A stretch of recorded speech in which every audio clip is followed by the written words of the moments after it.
And so begins this again. So you might be wondering, because the VOD doesn't exist, and this VOD might not exist either, actually, depending on how today goes. But last time I played this game, I caught Mawile, and I was heading back to Lumiose, and I decided to chain fish, and I didn't have any success. And as a result, well, I didn't upload the VOD. But we're back. I'm loading the state. We're getting right back into it with our sequence in there, and we're going to find our purple fish. Here it comes.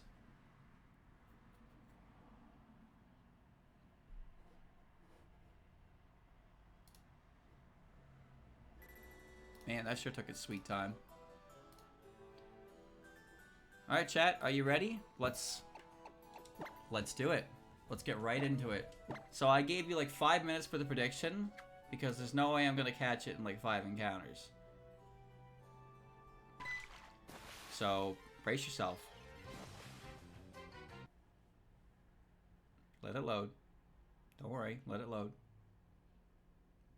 Let it load. The suspense is killing me. Okay, chat, so what did I want to talk about today? I said something earlier. I said something earlier at the start of the stream, and I said I was going to talk about it more afterwards, because I didn't have time to talk about it at Mahjong, and now I completely forgot what it was I was going to talk about. So if somebody else remembers, please, by all means, feel free to remind me. Oh, wait, okay, so... Whoa. Keanu Reeves is voicing Shadow. Really? I've never even seen the first Sonic movie. That's kind of cool. That's kind of cool. That's pretty cool. So, no, so yesterday, chat, I did my workout routine, and it was pretty rough. Again, rear delt flies and lateral raises are really hard. So, and I went out to the weekly, and I didn't actually enter, because I didn't really want to play Smash. But I sat down, I played Granblue, and I just sat there the whole time on the setup. I played against a number of people, actually, and I did not get up the whole time. I was there for like 4 hours, and I played one guy.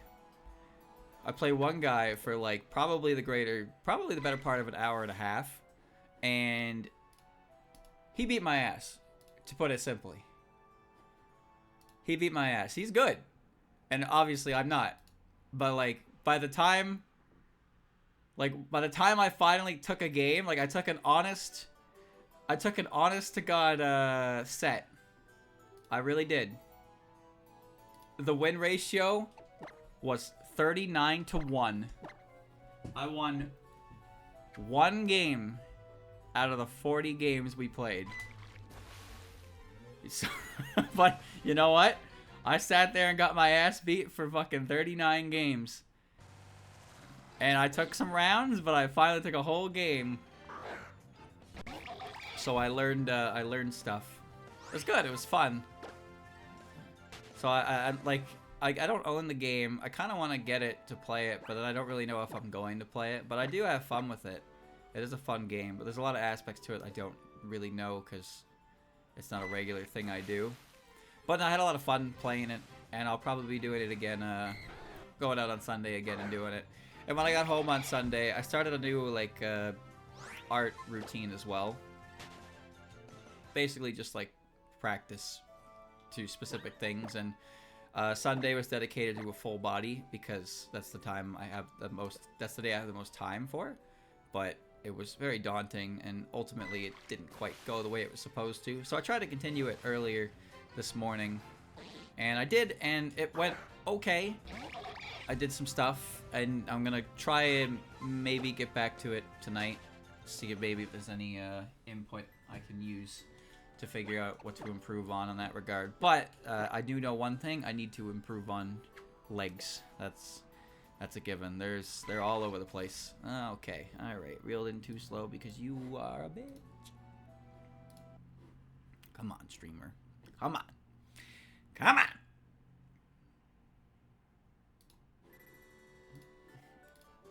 There we go. Alright. What else? What else? What else? Oh, also, when my mom brought food, she brought mashed potatoes and chicken. I asked Christian if he could send me all the Tomozaki books because he got them all. So now I have the whole stack of books that are currently out, which is like, I think that's 9 or 10 or 11 books over there, and I'm gonna start reading those soon. He sent me the whole thing. He bought the whole fucking set that he didn't have, and then I was like, I will borrow those now, and I have borrowed them, so I will read them, and I'm looking forward to that quite a lot, actually. So I think a good idea as well, because, you know, I talked earlier about, like, my sleep schedule, how I want to try and get as close to 8 hours as possible now for muscle resting purposes mostly. But yesterday I went to bed pretty late because I was watching Sunday stream, but in a copium sort of way, I woke up at like 11:30, so technically I still got 8 hours, but it was weirdly placed. But my mom called me, like, in the morning. It was like, so you going to the gym? And I was like, no. It's rest day. I'm resting. I'm eepy. Let me eep. But I got up at 11ish, and I did, you know, I took care of like all my chores and stuff the other day, so I didn't have to worry too much about that, and I could just kind of get on my tablet and do that for a while.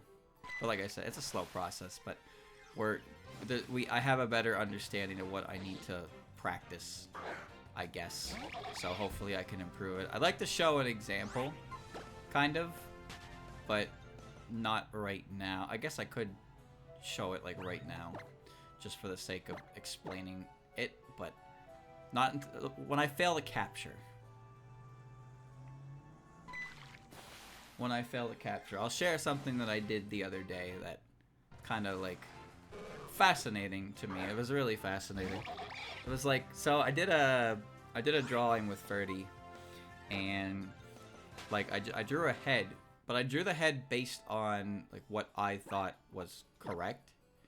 And to put it simply, it looks pretty bad. Like, I don't like it at all. I'm not happy with it. So then after I drew that, I drew another head, but this time I did it with Ferdy's guidance. So essentially like letting me know what goes where and how it should look. So like the cheek position, the hair position, the hair angle, all the stuff. And he pretty much had to correct like everything. But I drew it. That's the important part here. There was no reference involved. It was just, I had to draw it, but I had to put it in certain positions, which I did. And the result was quite shocking to me. And then after that, I did another one based on what he had taught me without him like doing too much of like instructing. And the result, again, was like night and day to the first attempt. And I want to show you because like it's fascinating to me because I drew all the heads involved with my hand, but the quality difference makes it look like somebody else drew it, which is crazy to me. And like I said, there was no reference involved here. Like no reference, it was all from imagination. But just knowing where to put things correctly made such a difference that you think that I fucking handed my pen to somebody else and had them do it for me. It's crazy. No, I'll show you when I get the chance. So it's cool to me that I can produce that, but my big issue is that I don't know how to produce it. Was it enjoyable to work? Oh, it was not enjoyable at first. But when the head actually, like even just when he instructed me to do something, I have a bad habit of clicking undo a lot and liquefying my mistakes. So anytime he told me something needed to be fixed, I took my eraser, I erased it, and I redrew it. I did not liquefy, I did not undo, I erased it, I tried again. Just like it was traditional. And I think that helped quite a bit. I haven't actually drawn a head since. I've been focused on full body positioning right now, but the head is involved in there.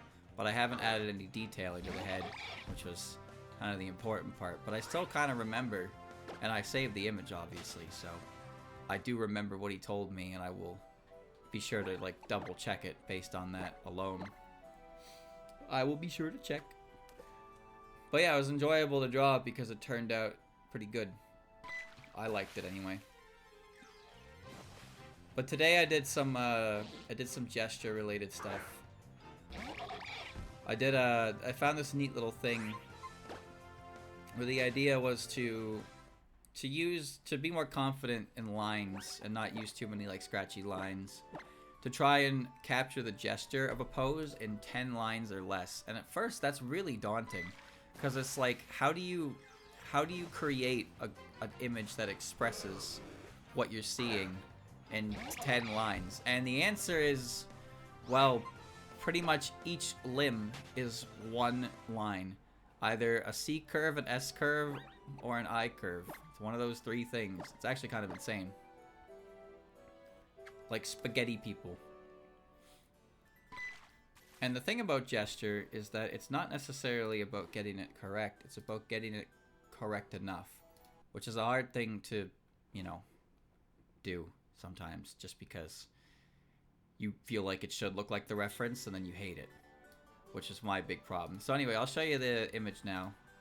So let me show you, chat. So this is what I did initially with no guidance. This is what I thought was correct. And again, I think this is awful. I think this looks terrible. I don't like it at all. So this is what I did initially without any guidance. And I thought this is what in my mind was correct. And then this is what I did when Ferdy helped me. And then what I did after on my own. It's this one right here. Let me just shrink this down. So like I said, night and fucking day. Straight up. Like, the one on the... Well, I guess it's more accurate to put it over here, I suppose. But point is, this one here, I did on my own with what I thought was right. And then this one here, the one on the left, was done with Ferdy's instruction. And the one on the right was me doing basically this again. The one on the left again, but what I remembered. But I didn't look at the one on the left while I redrew it. I just redrew it based on the information I had been given. So there's subtle differences, but all different aspects, like the start of the front bang being closer to the side, the far bang actually being more off the head, the side bang being more centered because of the way it works from the hair origin point, the starting point of the cheek, the droop of the chin, the jaw, the collar as well, which I didn't redraw. The angle of the back hair being like 15 degrees. That's crazy. But yeah. The eyes are empty. They're unfinished. Because, you know, you want to have characters look different. Their faces are different. So for Ruma, I tend to do the rounded eyes. But I kind of like the expression, so I left it alone because it just... An easy way to make a character feel like they're looking at you like you're a piece of human garbage is to just not put any lights in their eyes. So you get this. So this expression is one of... It reminds me of the weird emote, you know? Like she's looking at you and she's just not happy. Not even remotely happy to see you. In fact, seeing you has completely ruined her mood. Fucking brutalized it. So I could add some lights and stuff, like literally just add like a little circle, and we put life in the eyes. It's that easy, but I just kind of left it because the point wasn't to detail the eyes. It was everything, like to do the whole head. And the hair turned out really well. Like I said, I drew this with my hand.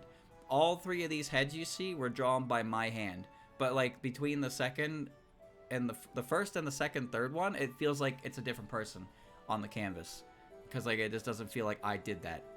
But that's the power of understanding.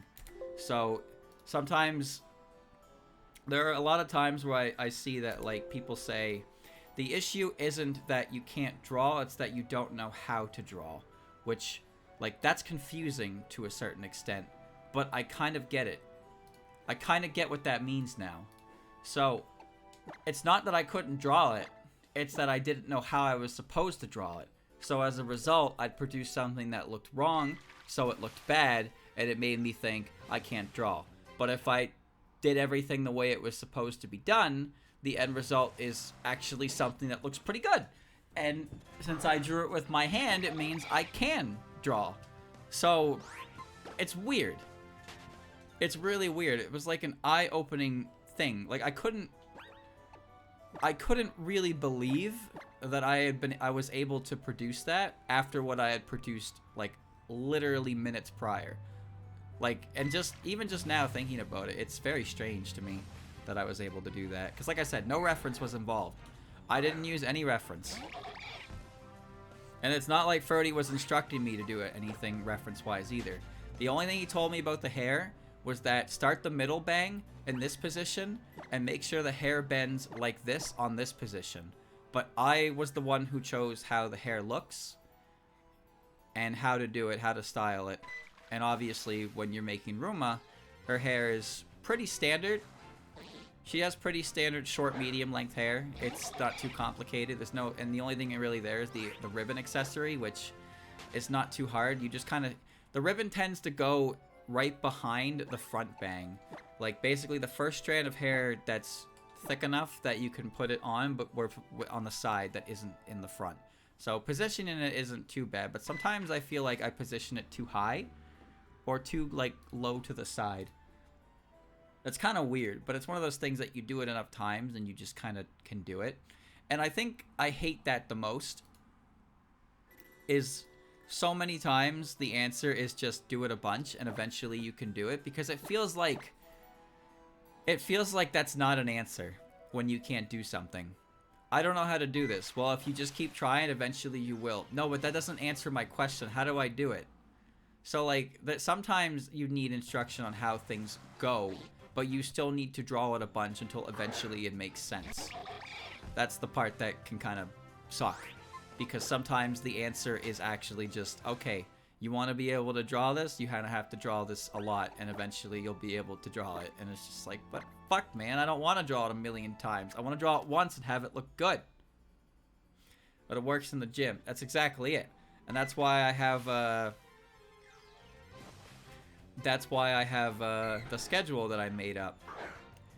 I have made up that little workout schedule in the art schedule in the idea of a workout program, because I can stick to it if it's like that. It's a small one. It's literally just reference redraws for specific areas each day, and also like starting with gesture related stuff. So I'm doing gesture every day. So there's that. So like it helps, and I really do want to stick with it, because it pretty much covers everything. And right now I've learned that my legs need improvement because they're too not correct. I can't even really tell you what it is about them that isn't correct. It's just like the whole thing. The positioning, the size, the angle, the bends. There's a lot of aspects to my legs that are missing. And that sucks because I want nice legs in my drawings. Because why wouldn't I? Because most characters, for the most part, the torso is usually covered, so getting the shape is correct for the torso and the pelvis, because it's not like I'm drawing nudes or anything. But there are a lot of characters who show arm and leg, so being able to draw arm and leg without clothes is still pretty important. But also drawing clothes is something I can't do either, so I need to be able to do that as well. Ruma as a whole is different from specific parts. If you want to know how to draw legs, you have to draw legs. But to draw legs, you need to put legs on something. Because drawing legs in a vacuum feels very strange. Like, I know how to draw a leg. Like, I know the way the lines bend for, like, common angles. And how your knee bends in and your leg comes out for your calf and goes back in. How under your knee, you know, I have a general idea of how that works, but the issue now is just I have to do it a bunch so I can get a better feel for the size, the shape, the smoothness of it, because the leg is not straight. The leg is full of so many little bumps, and fucking any of them up makes the whole leg fall apart. The arm, not as bad, because for a lot of female characters, you don't have to put any real muscle definition in their forearm. Not their forearm, sorry, their upper arm. Like, at all.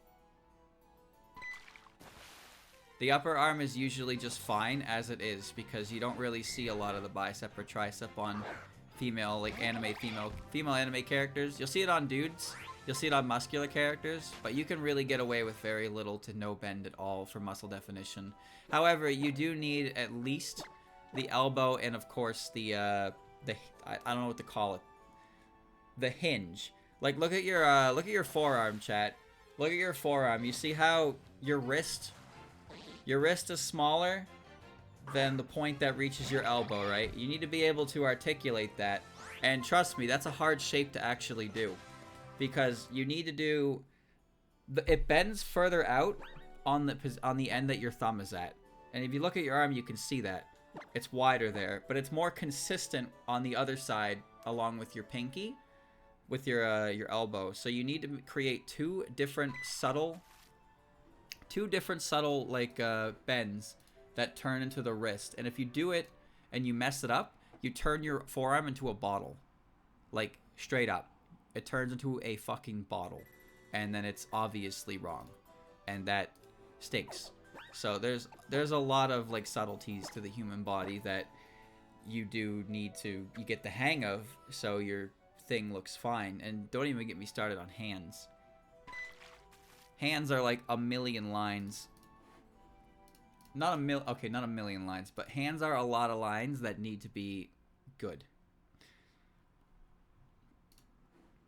Because you need to put fingers in them. And sometimes the gesture of the hand doesn't actually care about half of the fingers. So you need to figure out how to stick them on the hand in a non-intrusive way without them making them look weird. Like for example, chat. If you take your finger, your index finger and your thumb, right? And you point at somebody, right? Like a finger gun. Point at them like that, right? And there you go. That right there, your hand is being expressive.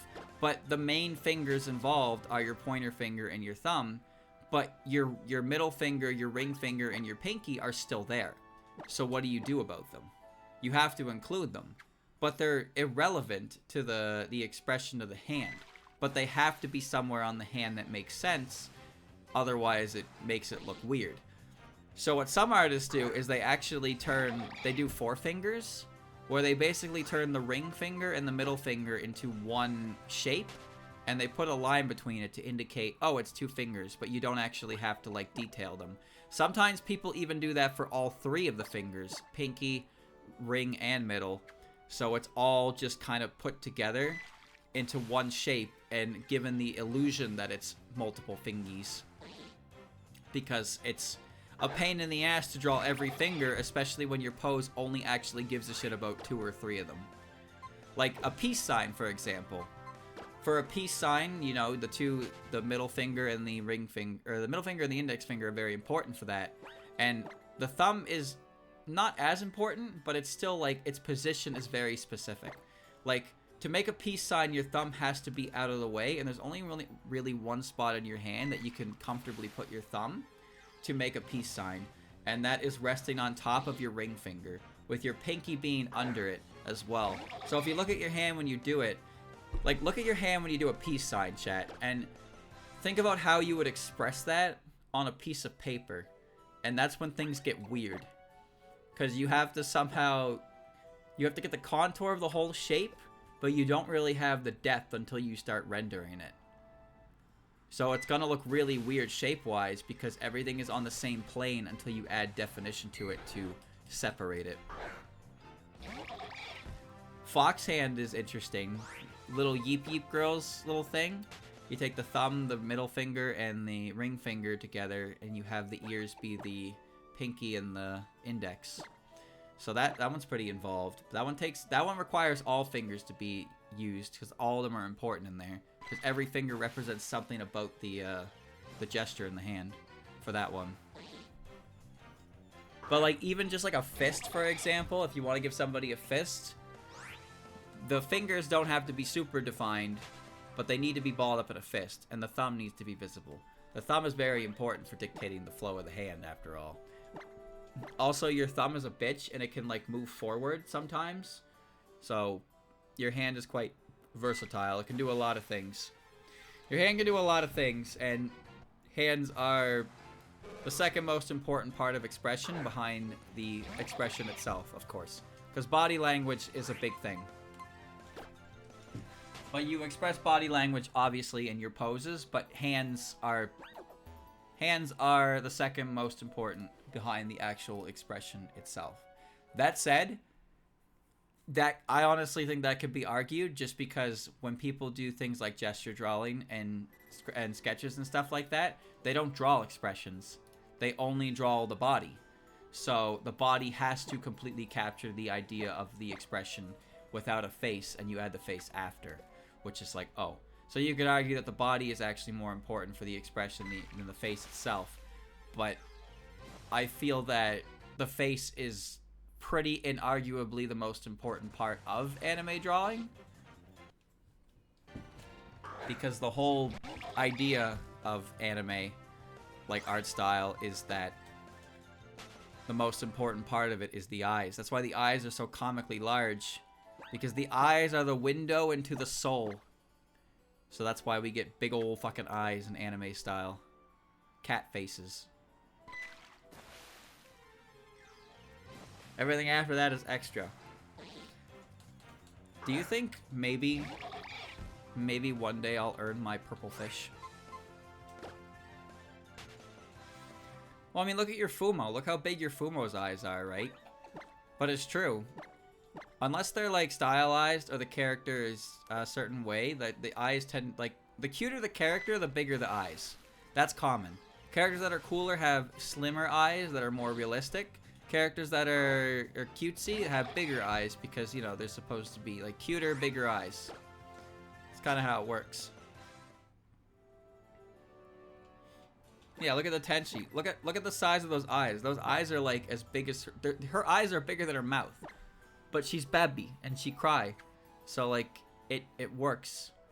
It works better than if she had small eyes, right? What do you think that image would look like if you gave her small realistic eyes? I just don't think it would I don't think it would have the same impact. So the eyes are super important. And of course the body language is also super important. Because you can have a smile, but if your character is literally just standing straight up profile style with a big smile or an angry expression, whatever, you know, that as opposed just feels like, all right, give me your biggest angry face. But then if you make them angry, but you also kind of put their hand in a ball to a fist, or you kind of have them hunch over, or I don't know, like you don't really do much for their legs in that sense, but a fist is a good way to indicate anger along with an expression of anger. There's also pouty, where you can put their hands in front of them and slam downwards, so their arms are straight, their shoulders are in, and they're balled up in fists, and they have pouty cheeks. So that's a type of anger, but it's more like it's not necessarily like angry. But then also you can get extreme, and you can dilate the pupils to make them really small, to express like seething anger. You can have grit teeth, stuff like that, right? There's a lot of different things you can do to express a single emotion.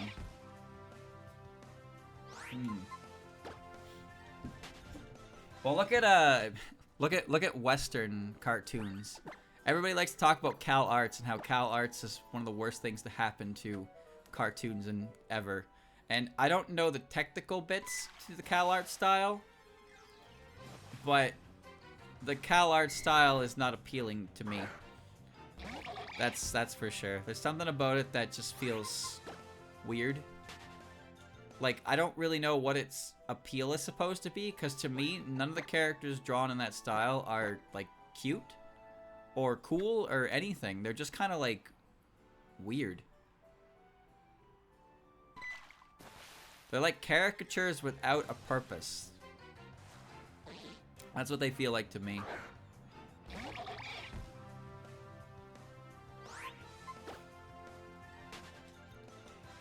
Well, Cal Arts is new. Unless you're saying you're like 15 years old. Cal Arts is relatively newish. So, cartoons when I was a kid were not Cal Arts. They were cartoons. They were great. I used to watch Bugs Bunny and Tweety's show all the time before school. I really liked Looney Tunes. It's too safe. Yeah. Yeah, it's safe and unoffensive. I guess that's the best way to say it. Like, the style feels like it doesn't really have its own identity, and it doesn't try to be anything specific because it doesn't want to stand out.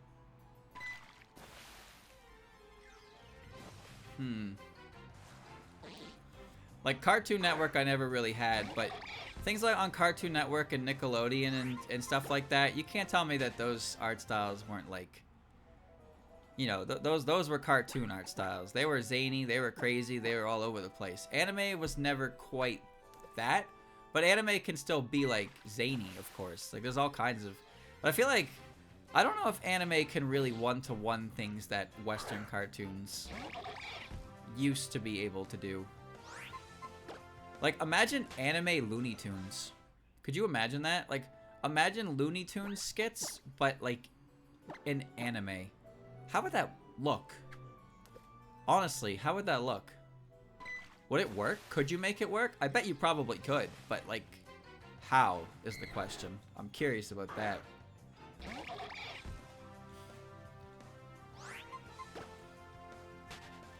Like Pop Team Epic, maybe actually, maybe Pop Team Epic is a good example of how Looney Tunes could like be as anime. Cool. Isn't Popeye like the 1940s or some shit like that? That motherfucker came out like Steamboat Willie. That's just old cartoons. When was anime invented, chat? When was anime invented? Because I know anime dates back as far as the 1950s. But I don't know what the first anime ever created was.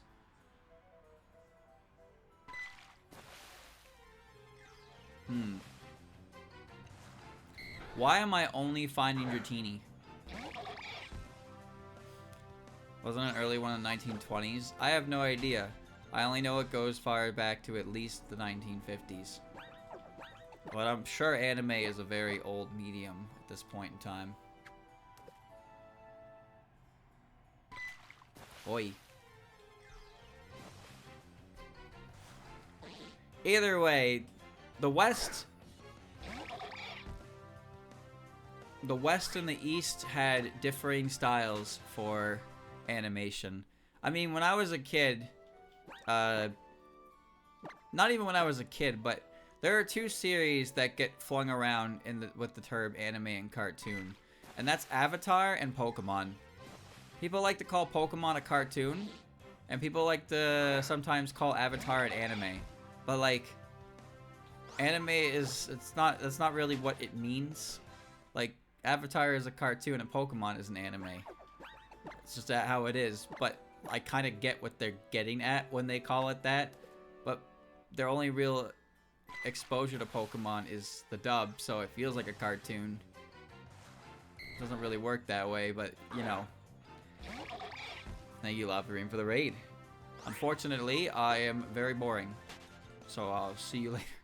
I'm trying to chain fish up a Feebas, and it hasn't worked in the last 4 hours.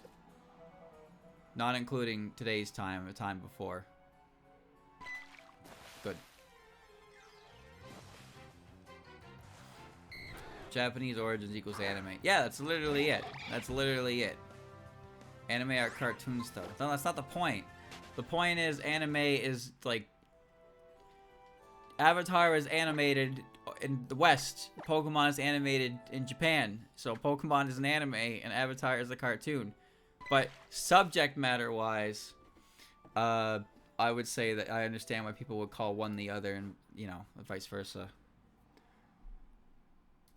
Every now and again I roll one of these impossible fish and it's just fun. It's just fun to roll the bad fish. The uncatchable frame oneer. Oi, oi, oi. It's gonna show up any moment. You mean like right now? That was it. That was it. That was it. That was it. That was it. He's wearing paint! I just gotta dunk him in the water and the paint will come off and he'll be purple, I swear. It's gonna happen. It'll happen!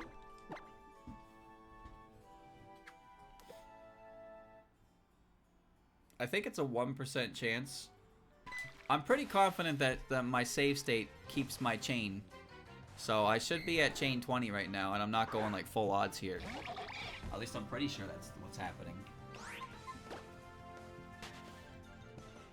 Because a save state doesn't break a poker radar chain, so it shouldn't break a chain fish, but there's no way to pay attention to it. There is a guy you can check to see your longest chain, but he's not till like the end of the game.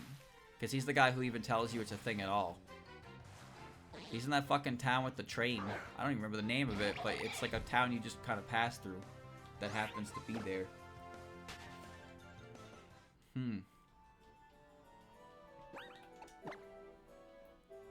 Oh, my poor neck.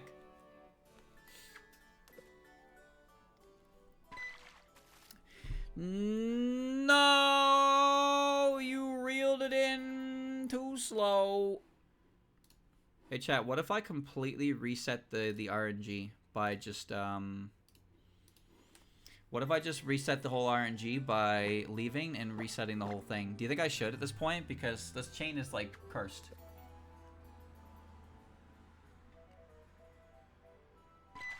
This chain is cursed. It's been 4 hours. Make you feel better? Man, fuck you. Tired of this.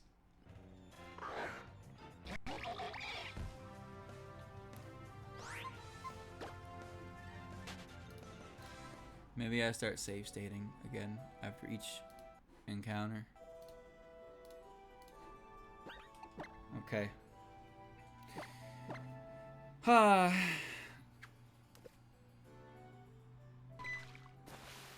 just believe. I'll just continue to believe.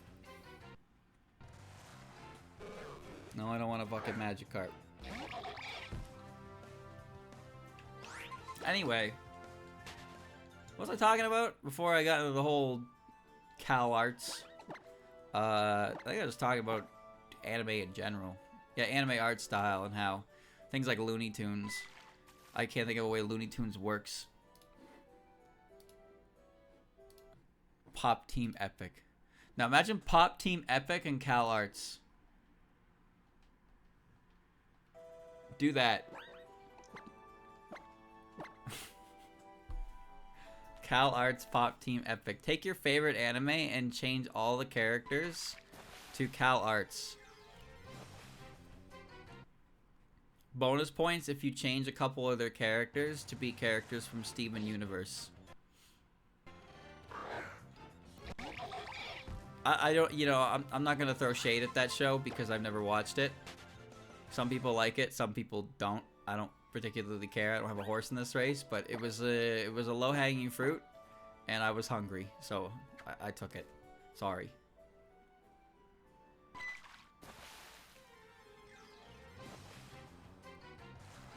Wow, wow, wubsy. Wow. Well, I appreciate the raid. Thank you. Though, I hope I can actually, like, catch this thing today so I can move on with my fucking life. That would be nice. But hey, this is something. We're doing something.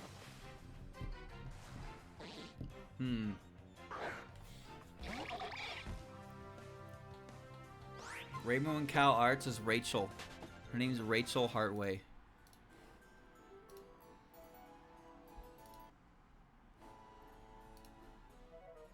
Pretty good name, when you say. Half of that show was good. I don't know. I never watched it. Never had a desire to watch it. I heard Gravity Falls is really good. I watched like maybe 2 or 3 episodes total of that I caught on TV, but never actually watched through it properly.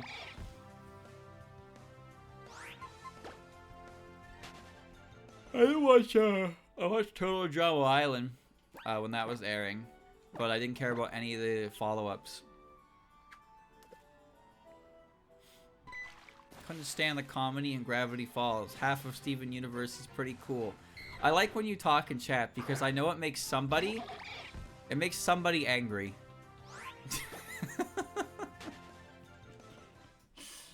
The things you say make somebody somewhere angry. That's why I read your messages.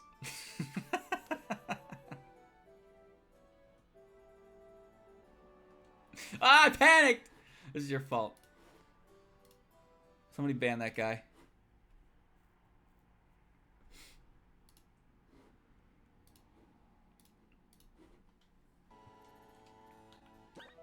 Alright.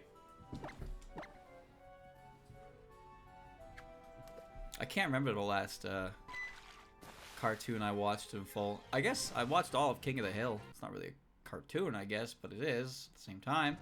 I've seen all of Futurama multiple times. I've seen a lot of American Dad. I liked American Dad a lot, actually. I mean, Family Guy never did much for me. But I liked early Simpsons, and I liked a lot of American Dad.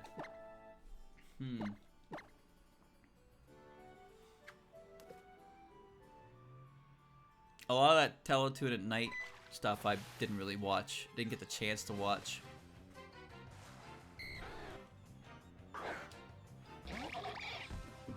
Like, I never watched Archer. I never watched the one with the metal head. I don't remember what that one's called. Moral Oral.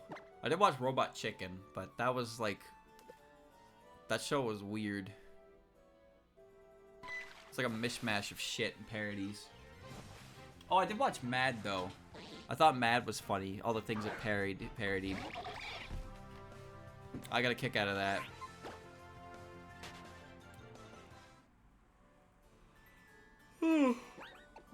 Oh, here we go. Here I am, dying. Wow, that cloud in the sky looks like a fish. Wow, crazy. It's moving so slowly, but it's moving. It's like a fish in my sky.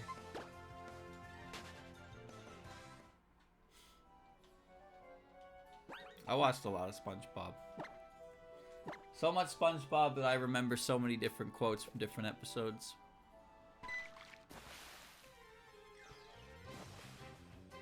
I did watch Arthur. I had a friend who didn't like SpongeBob at all. And, liked Arthur. He told me he liked Arthur. I was like, what? What the fuck you mean Arthur? I was getting on him for not liking SpongeBob. Man. A 1% is a 1%.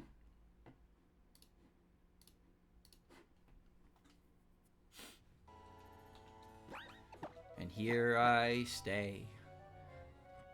Dead in the water. I remember the episode where he punches his sister, and that spawned the whole fist meme. With like the camera on his fist by his side. Arthur would be throwing hands. That's where that one comes from, just the image of the fist.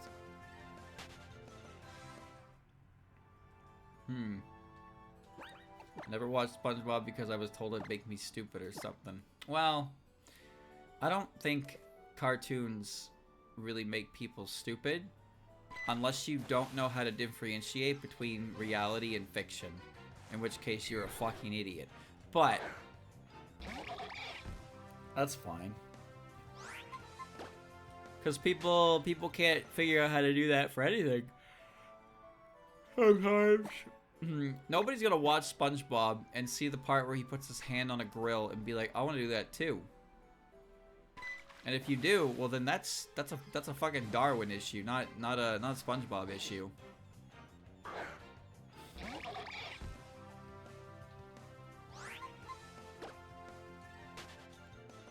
Remember, Pokemon had a whole Satan scare in the 90s. That shit was Pokemon was satanic.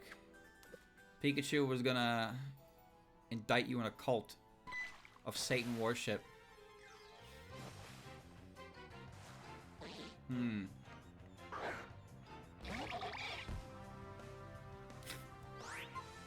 Cartoons made me want to do silly things. Oh yeah, me too. Yeah, no, I was a kid. They wanted me to do silly things, but I can't say watching SpongeBob burn his hand on a grill made me want to put my hand on the oven. Just saying.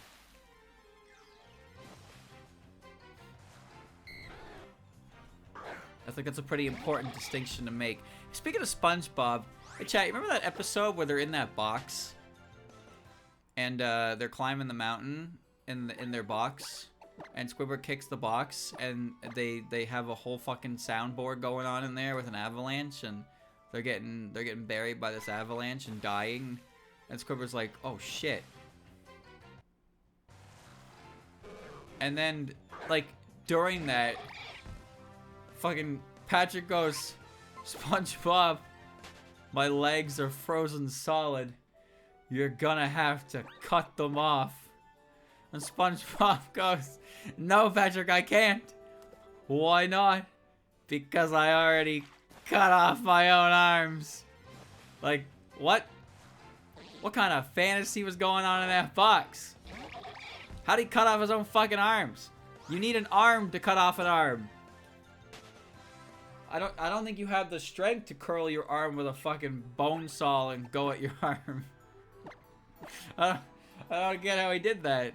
Unless it was so frozen that it snapped off. Which his arm did that before. I think his nose did that in Survival of the Idiots. Believe Brock when he said salt on watermelon is good. Well, salt on watermelon is apparently good, but I've never tried it. I don't remember the reason why. I think it was because it enhances the sweetness or something. I don't know. I don't fucking know. Brock also lied to what a jelly donut was, but it's fine.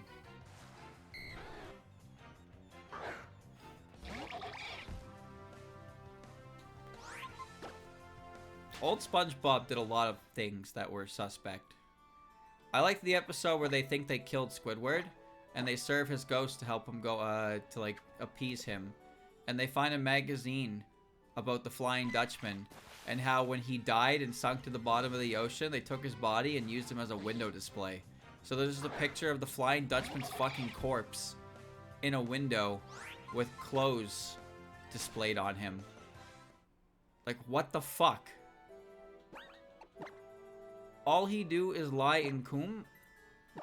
What? Who, Brock?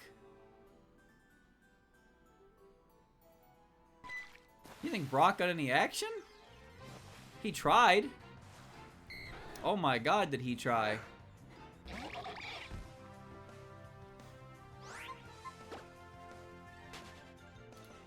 There were actually a few characters who did like Brock. I think my favorite was Lucy, the Pike Queen. She liked Brock. And then at the end of the episode, you find out why. She has a bunch of Pokemon with slant eyes. So she liked Brock because of his eyes. She goes home and her Cyndaquil and her Makuhita are there. She's got all the slant eyes Pokemon. So she saw Brock and she liked Brock. I thought that was funny. So Brock actually had a good relationship with a couple characters, but it didn't work out. Meanwhile, every time he tried to score, somebody would like fuck with him, which was so stupid. Like, let the man, like Misty would pull his ear, okay, whatever, like, sure. But then Max did it. It was like, all right, Max, leave him alone. This is all you do. You prevent Brock from being happy. Are you proud of your character? At least Misty is a bitch to an extent, so it's acceptable. But Max, you're just a fucking little brat. And then Krogunk like stabs him every time. Like, what's Krogunk's problem? What the fuck is Krogunk's problem? You know what, though? There was that one time where Brock was, he was flirting with Cynthia. And Krogunk was gonna stab him. And fucking Cynthia looks over, like, Brock's shoulder and looks at the Krogunk and just smiles at him. And the Krogunk just, like, the Krogunk just puts his hand down. He puts his hand down and he's like, nah, I'm not gonna do it today. Like, Krogunk fucking understood. That's why. He got it right there and then. He's like, ah, I see. He knew. Oh, man. But then at the end of Gen 4, Brock was on the dock, the boat, and he was like, I'm gonna be a doctor now. You know, he's gonna be a Pokemon breeder, and then he's like, I'm gonna pivot to be a doctor. And then Gen 5 happens, and Ash goes without Misty, and then without Brock, and he meets Green Brock, and he meets Black Misty. That's right. Well, I mean, Iris and Misty aren't really the same, but Silent was basically the Brock replacement. He really didn't have much to him. In fact, he was obnoxious in the dub because he just made a bunch of food jokes. I think he still did in the sub anyway.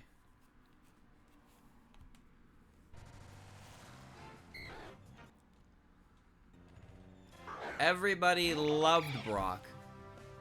Brock might have been the most popular character in the show. I don't know popularity polls for these types of things, though. Well, he showed up in Sun and Moon as a gym leader because he went on vacation. He went on vacation, but also they took a trip to Kanto, and he had a Mega Steelix, and he pulled his shirt off, and he did the pose that they do in Pokemon Masters, but also the pose that is that specific pose is referenced from his Gen 1 pose where he does the X with his arms. So it's like a reference to a reference that is a reference, you know? No, the Gen 5 anime was okay. It was okay, but I switched from dub to sub when I got to that point. I was done with the dub. I liked, one thing I actually liked about Gen 5, and this was kind of a hot topic in early Gen 5, was that Team Rocket stopped chasing Ash around and actually did their job and reminded people that they were competent agents. But that was like a controversial thing for a while. But it all plays up to the end, and this is the part I really like. So after Generation 5, Jesse, James, and Meowth go back to their usual shenanigans, and Wobbuffet comes back in Gen 6 because he literally won a popularity vote from Japan for like, who do you want to see come back for Team Rocket's team, and it was Wobbuffet. So Wobbuffet came back, but then they start doing their chasing antics again. Now what I find interesting, and this is pretty what's the word? This happens for every generation. Like, Team Rocket is bumbling and fumbling and screwing up and stumbling, but they're still chasing Ash. But the thing is, they're still like part of Team Rocket, and Giovanni seems to still have a lot of faith in their capabilities, despite everyone else on the team thinking that they're useless, and even like Giovanni's secretary always giving them shit. But Giovanni never seems to have any issue with them and really believes in their ability to perform. And what I like about that is that it actually kind of makes sense when you think about what happened in previous generations. And I guess I should say Gen 5 specifically. Because, first of all, Team Rocket, like Jesse, James, and Meowth, like they were high ranking at the training camp. They were really good agents. And they were wanted criminals in the early episodes before they turned into gags. The way they did, recurring gag characters essentially. But they get made a fool of because they get involved with the main character, and that keeps happening. But then in Generation 5, when they stop getting involved with Ash, they're actually like fucking doing stuff. And the way it all plays out is when they get to near the end of Gen 5, they find the mirror. Like Giovanni finds the mirror for the lander, like the genie forms. I forget what the item's called, but he gets possessed by the mirror, and he has to get like he has to be stopped. But what I don't remember exactly what happens, but I do remember specifically Giovanni gets in contact with the mirror. It gets kind of crazy, but at the end of it, when all is said and done and his plan fails, Team Rocket, specifically Jesse, James, and Meowth, they get Giovanni out of there. They get him out of there, they secure his exit, and they're good. So that moment right there, I think, is the key explanation as to why Giovanni places so much trust in their abilities, despite having, like, no results for years. Like, he trusts them implicitly for everything. But I feel like before Gen 5, there were moments where he really...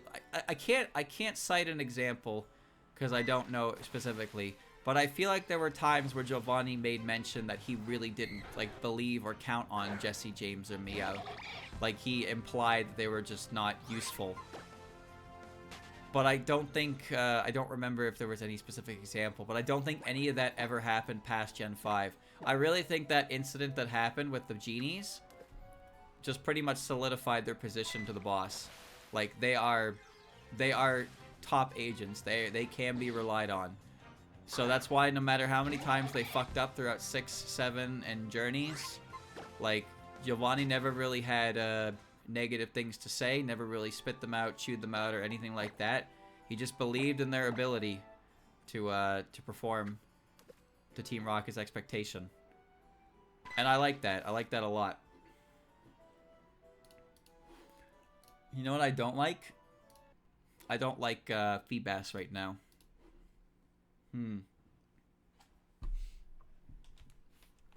You know what's cool? In Journeys, there's an episode. So in Journeys, Team Rocket doesn't really have their own Pokemon. They have a Morpeko that's not really theirs. But every episode they roll a gacha, because of course they do. That's delivered by a Pelipper from Rocket-specific Pokemon. So one episode they decide to follow the Pelipper to see where it goes. And they end up encountering their old co-workers. They end up encountering Butch and Cassidy. Team Rocket 2 from back in the day. They run into Cassidy, and she's running a lodge. And she says that she quit Team Rocket because she was sick of getting yelled at all the time. So she quit and opened her own lodge. And, like, the Team Rocket members are, like, looking at her and being like, oh, damn. And then later on, they move on. They get to another small town, and they find Butch. And Butch is running a bakery with a Meowth he found. And he also quit Team Rocket. So they retired. They quit the team, and they're doing well for themselves. And that episode was great because these characters that basically they disappeared are still around, but they retired from evil and they're living an honest life. And it's great. But you know what happens to Team Rocket? They don't get an ending. When they announced that last 12 episodes of Ash before the end of Ash, people were excited. I was excited. I thought they were going to give closure to the kid. Instead, they didn't. They made a plot line that didn't matter, and they ended it with Ash continues Journey because Journey never over. Ash, yay. And also, Team Rocket gonna keep being Team Rocket because Team Rocket, yeah. Like, it's open-ended. It's lazy. It's awful. There's no payoff. There's nothing. Nothing mattered at all for any of that. All those 12 episodes can be completely ignored because even if you didn't watch them, the way the whole thing ends doesn't change. It just open-ended. The journey never ends. Team Rocket never gives up. But, like, I want Team Rocket to quit. I want Team Rocket to go do something else. I want them to have closure. I don't want them to walk off into the sunset chasing Pikachu for the rest of their lives. Give them some fucking closure, man. They deserved it. They've been on television for over 20 years. And this is how you're going to do them? You're just going to set the cycle again? You're going to pretend like they didn't earn their retirement?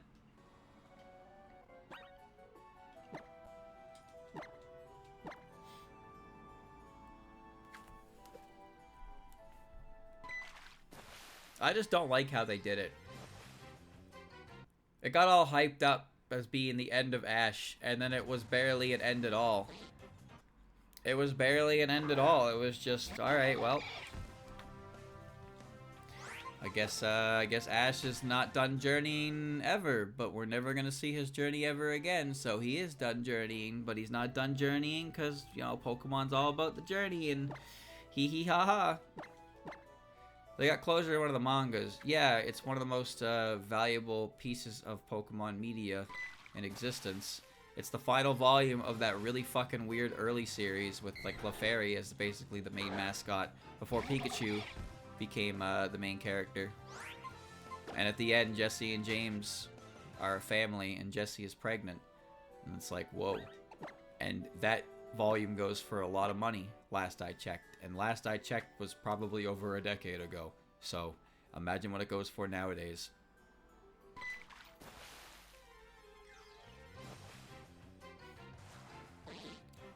You know, sometimes I wonder why we're all still here, hanging out on the water's edge, looking for a purple fish, realizing that none of this really matters anyway.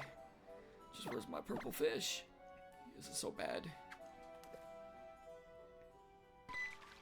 Too bad I can't press speed up, because if I could press speed up, I would press speed up. But I have to be able to pull. But I can't write a script that pulls on first frame. I don't know how to do something like that. So I have to sit here and do it manually. This is my life now. Hope you enjoy.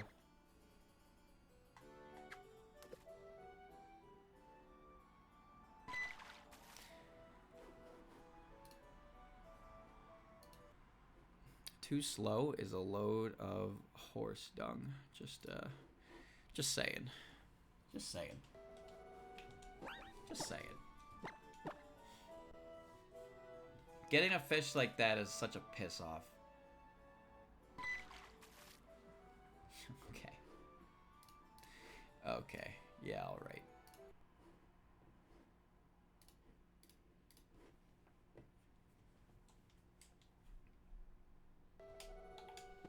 Do it again.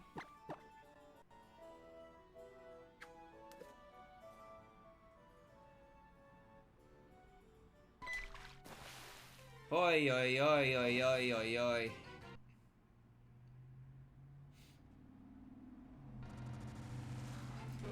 That's not the right fish. At the very least, we can confirm that the encounter is different when I load the state.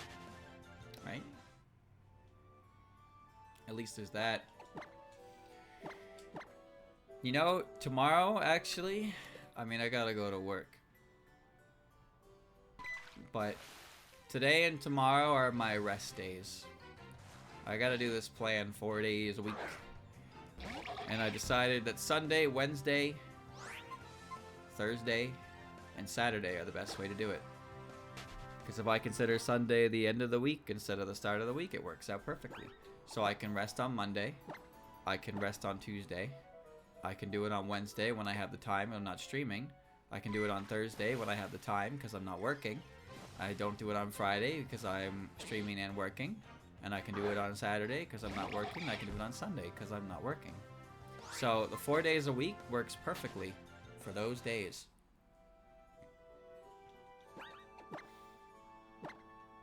The electric tail Pikachu. So not the actually the Clefairy one might be different. That might be older. Like really old.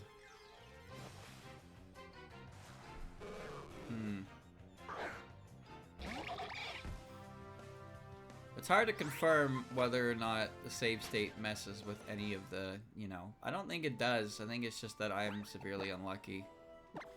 But it's alright. See how much time I had for that? Why aren't you purple? Purple is my favorite color. Pretty patties, pretty please.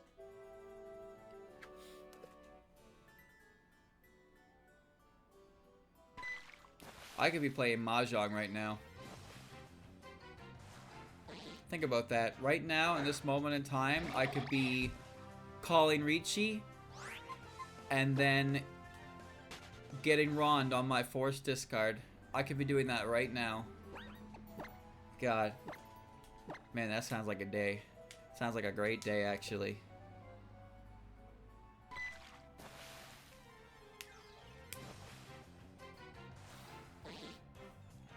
What else is purple? None of my tiles are purple. There's no purple tile. I play with custom tiles that turn them black. They're cool. And it also makes it so I can see the white dragon because it's a square. Because on white tiles, it's just a blank tile.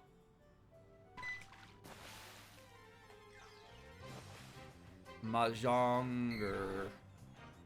Purple guy. That guy's purple. His name's Purple. Is he the purple guy?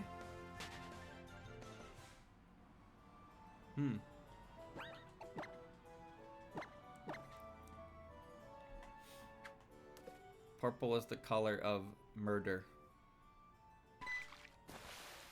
Insane to think about, isn't it?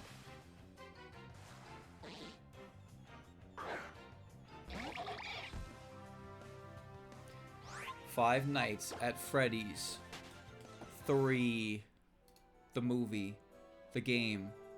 The experience. The reimagining.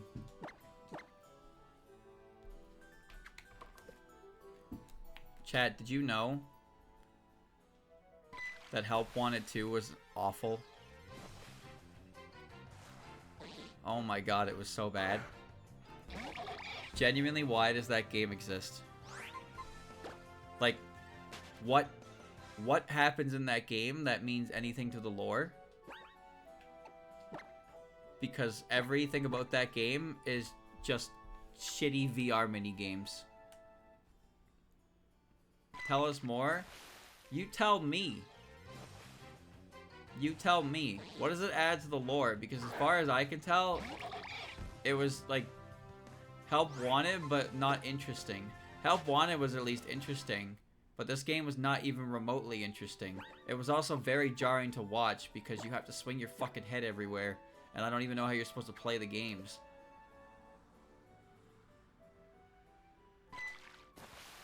The Purple Man is over. Is that what it was? Was that what the lore was? What about Ruin, huh?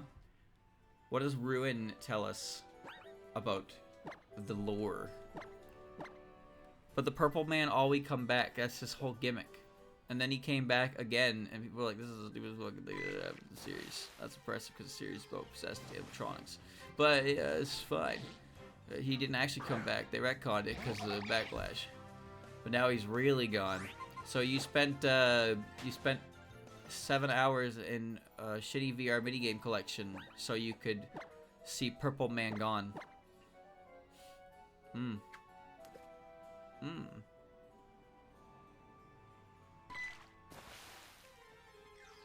Cool. Things would be better. Maybe the series should have ended after FNAF World. FNAF World comes out, and people are like, the fuck? And the game is like, I'm sorry. And then FNAF ends forever. Wouldn't that be, like, extremely poetic? All of it just closes down after this game. All of it. No sister location. No Help Wanted. No Pizzeria Simulator. You know what? Actually, that's a shame. Pizzeria Simulator has a really, really good moment. If anything, Pizzeria Simulator should have been where it all ended. Because it kind of did. Connection terminated. God, that monologue is so good. It's really good. Fucking love that monologue.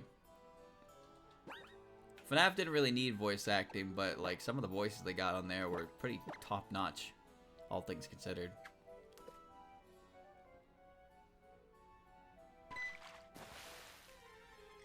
I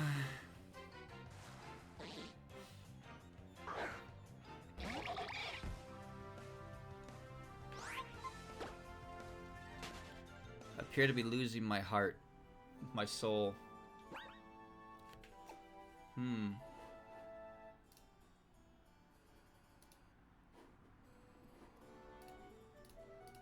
My heart!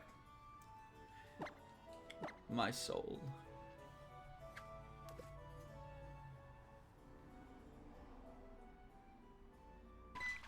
I remember when Freddy came out way back when.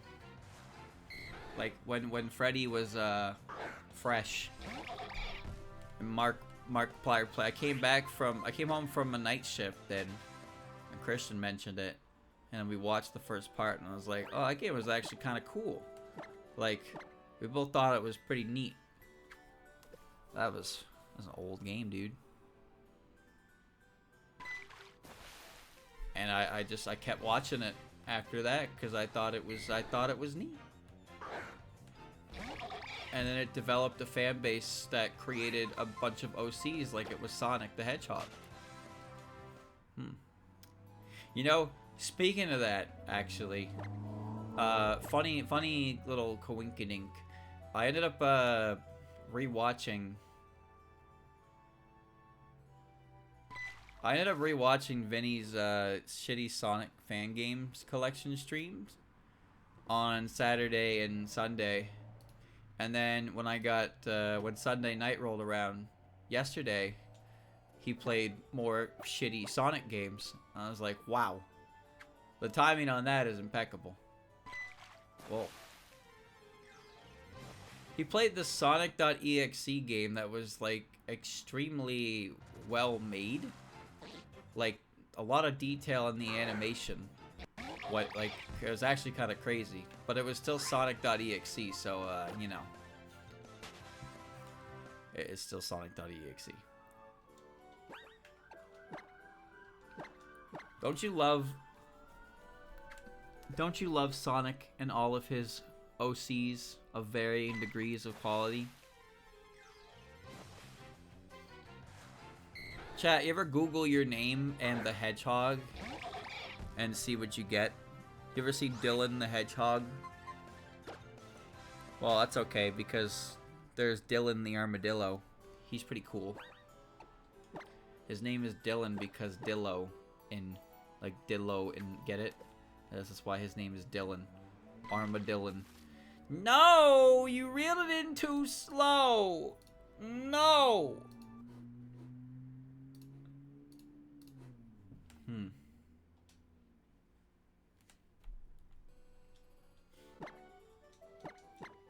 Well, you know Cold Steel the Hedgehog, right? He's a timeless classic, that guy.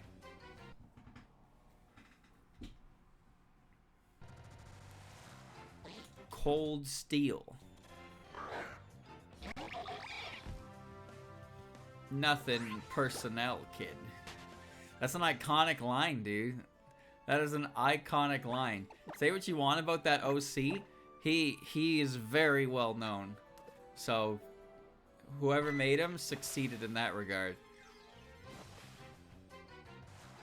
Imagine making an OC like that and, like, having it referenced in real media at some point. Because you know that somebody, somewhere, could eventually work in Sonic Team and know that reference and be able to put it in there. And then congratulations, your Sonic OC was now referenced in official media. That's crazy.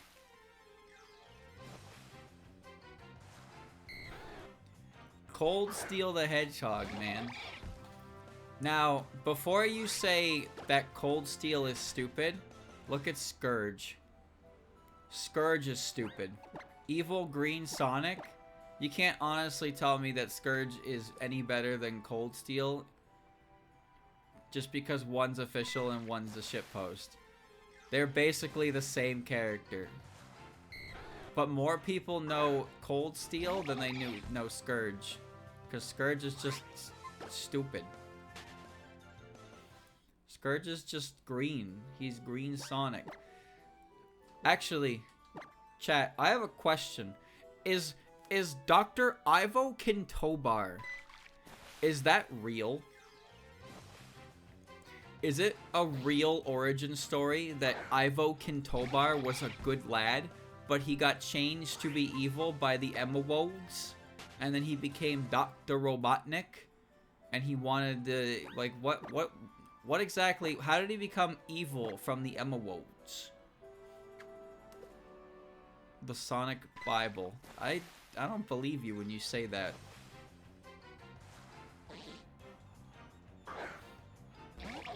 I just truly don't believe you.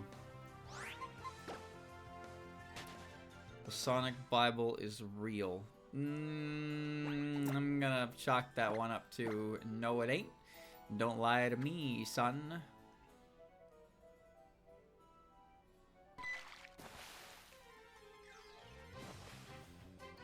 Once upon a time in the planet Obius.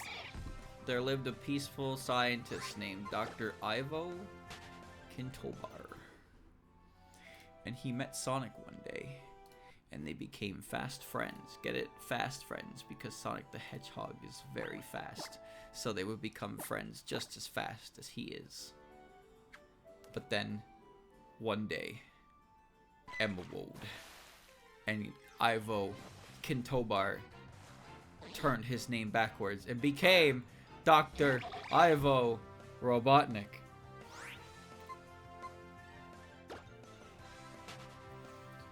Sonic's middle name is Maurice. Did you know that? Sonic Maurice Hedgehog. Crazy name. Streamer. What are you doing? What are you doing?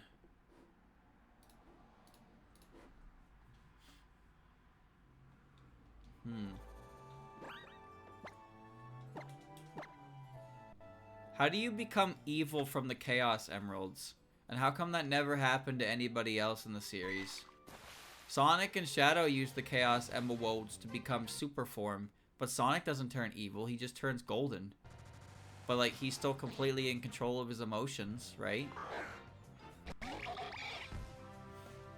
Sonic turned like evil once when he turned into Dork Sonic, and then they were like, yo, chill, and he was like, alright, I chill. And then never showed up again. So Sonic is just capable of harnessing the power of evil if he gets really angry. But like Chaos Emeralds are just that energy is fair game. You can just fucking, you can make good on that shit and be a-okay. The original Japanese backstory for Sonic is insane. Well, I mean, the origin of Sonic is just some motherfucker wanted to play 1-1 and beat it really fast. So he made a game where you play 1-1 and beat it really fast. And then he's like, wait, let's make more game about this. And then he made Marble Zone. So the whole concept of beat game really fast completely went out the fucking window instantly. Good job, dude.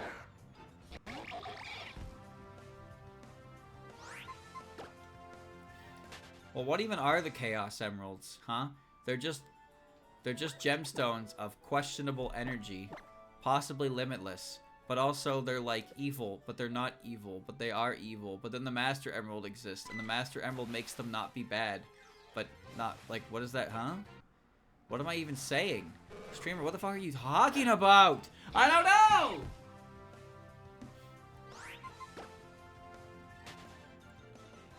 Oh, yeah, somebody mentioned it earlier. Keanu Reeves, wholesome Chungus man himself, is gonna play John Wick as Shadow the Hedgehog. That would be funny. I hope he is like John Wick. UK Sonic comic, Sonic turns evil when he transforms into Super Sonic. Then why would he turn Super Sonic?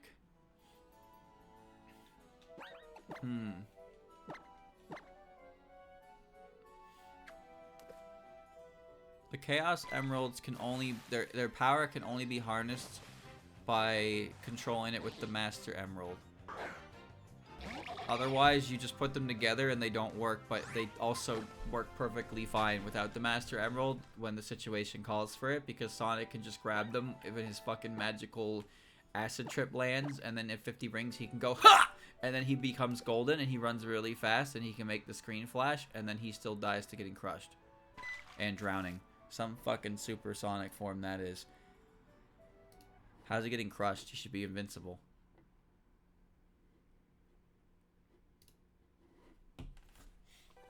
Going supersonic at any point in the stage that wasn't the boss was a bad idea. Because you're just too fast and you can just run into a crushing hazard. Very fun. And then hypersonic, which... Okay, actually, speaking of that, chat, what is hypersonic? What is hypersonic? And did that... Like, what are the super emeralds? What is any of that bullshit? Because the whole idea is supersonic, but then you turn the Chaos Emeralds into the Super Emeralds. And the Super Emeralds let you go into hypersonic, which is just Sonic with a fucking rainbow filter on him. That when he presses the A button, it makes the screen flash white. What's up with that, huh? But like that never came back ever again. So what is the lore behind the Super Emeralds exactly? They're Chaos Emeralds but cooler? No, because the Chaos Emeralds like fit in the palm of your hand, but the Super Emeralds are like in the altar with the Master Emerald. They're like huge.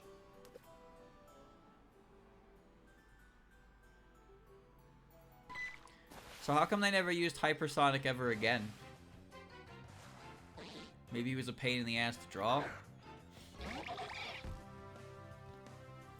How come Shadow's the only other character who can go super form? Why does he have Super Shadow? How does that even make sense? In Sonic Heroes, when Tails and Knuckle get the power of the Emeralds, like Sonic turns to Super Sonic, and Tail and Knuckle, they just get fucking like Chaos Energy Shields, but their character is that they don't change. What's up with that? How come they don't go Super? Shadow also goes Super Shadow in Shadow the Hedgehog. Because he's the ultimate life form. No, the Bio Lizard is the ultimate life form. He can Chaos Control without Emeralds.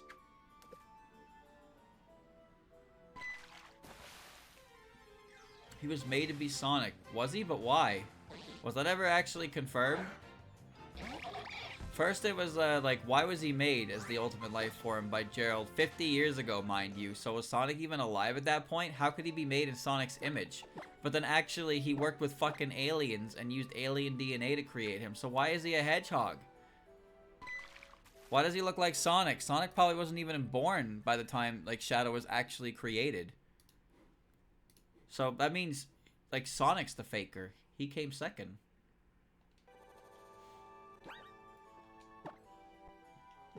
It's a popular, pretty cool fan theory, but it doesn't work. It doesn't work because Shadow was on the Ark with Maria and Gerald, and that was 50 years ago from the events of fucking Sonic Adventure 2. Unless you're telling me that Sonic is over 50 years old, but even if you argue that he was over 50 years old, he'd have to have done enough prior to Space Colony Arc to make a name for himself that people would want to create an ultimate form based on his image, which means he would have to be at minimum, like, at least, like, 60. It's a prophecy streamer. That is stupid.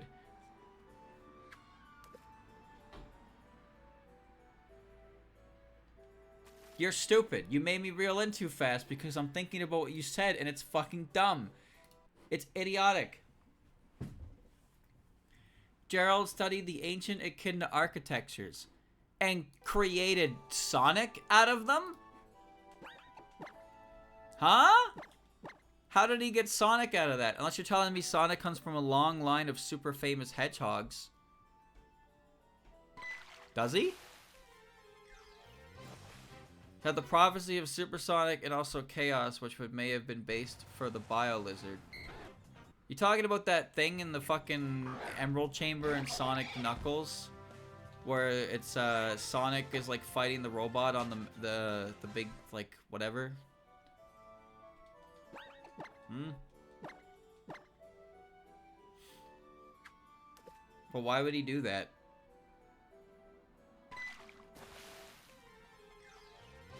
But why would he do that? I don't understand his motives, his actions. When he's fighting Knuckle, you see the mural that's hinting at Doomsday Zone. Yes, I'm aware of what you're talking about. I guess it's not really just, specified how old that thing is. So you're saying that he tried to create the ultimate life form based on what was on the mural, and he made two creatures. First he made the big one, because that seemed like the winner, and it failed. And then he made the smaller one, which was Shadow. Is that what you're saying?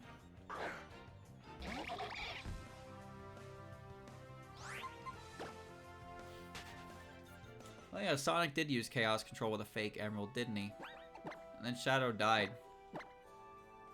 And then he go fast. Yeah, I guess he does go very fast, doesn't he? How does he go that fast? No one ever really explained that.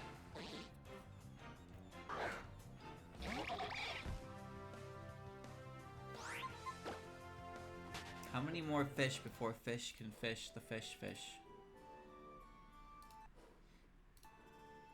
How many more fish? Okay, but was there Is there any evidence that could support this claim? Or is this 100% speculation because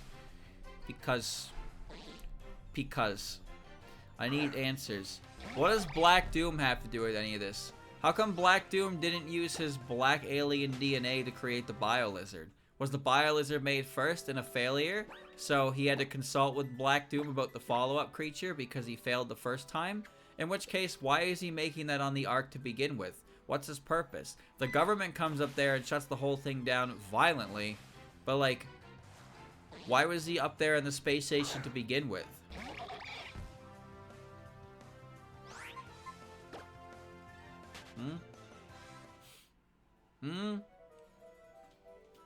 The whole colony arc thing is confusing anyway. Also, it feels like in Shadow the Hedgehog, they tried to make Gerald a good character. Which is really confusing because in Sonic Adventure 2, he's pretty fucking pissed off. Now, granted, Gerald was talking before he got gunned down, of course, and his, Maria died and all that. So maybe he did have the best intentions for the planet in mind when he made a giant fucking garbage lizard. Maybe he did, sure. And maybe when he contacted very obviously evil aliens to create another one, he had the best intentions for the planet in mind. Alright, sure.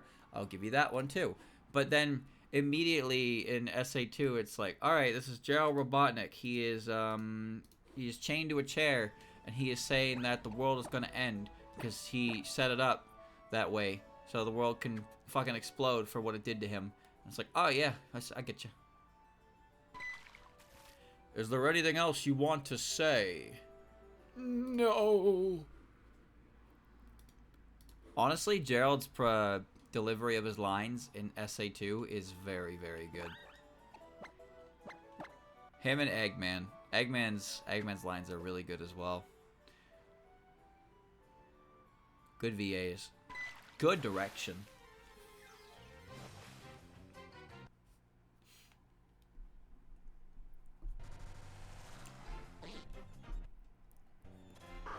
I wonder how much more of this I have in me before I explode.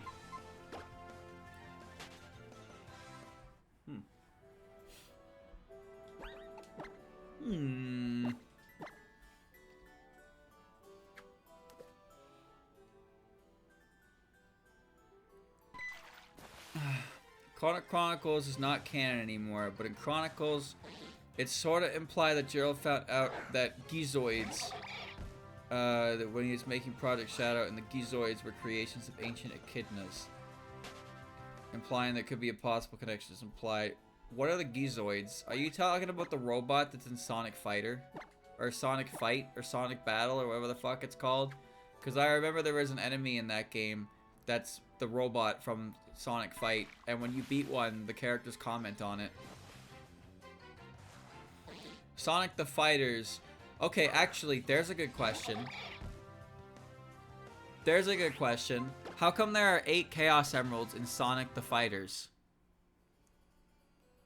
Who the fuck is Bark the Polar Bear and Bean the Dynamite? Who are these characters?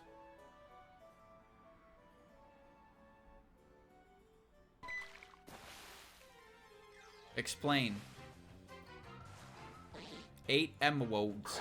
No, because Fang the Sniper was in Triple Trouble.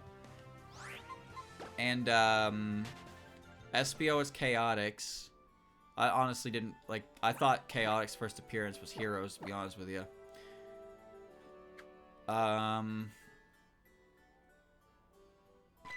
There was another character in that game.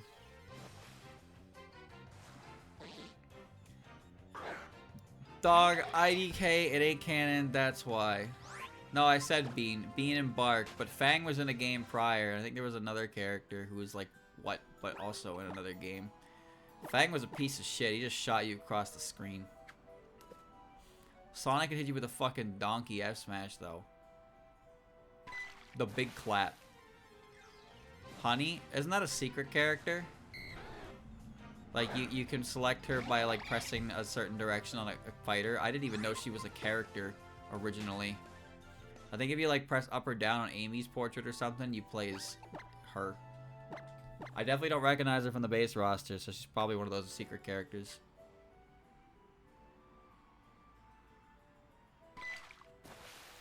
Bow, bow, bow, bow, bow, bow.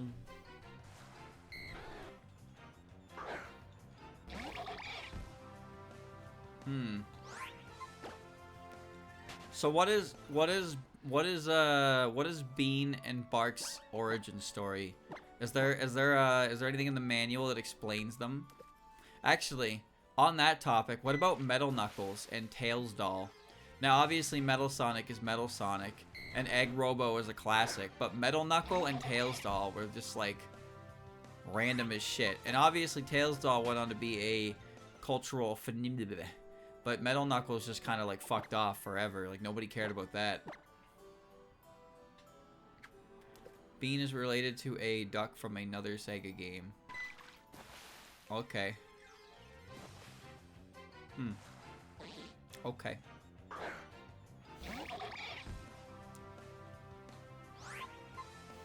How fascinating.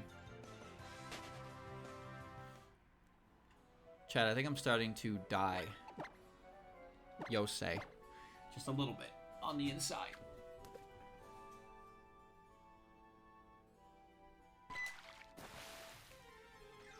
Give me my fish.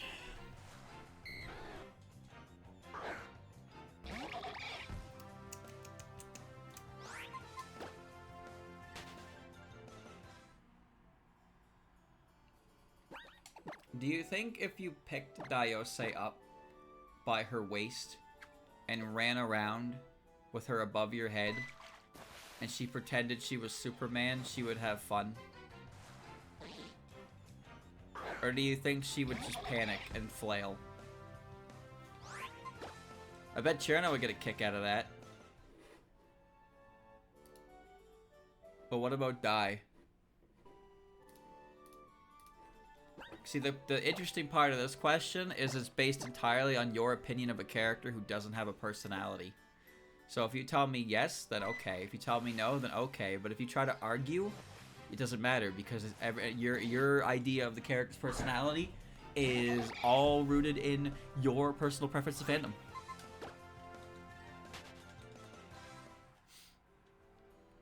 Most of them are like that anyway. I firmly believe that Cherno would get a kick out of it. Ruma wouldn't. Fan Ruma would. Actual Ruma would not. But Fan Ruma is the Ruma that people care about. Because Fan Ruma is a goober. She's basically a fairy in disguise.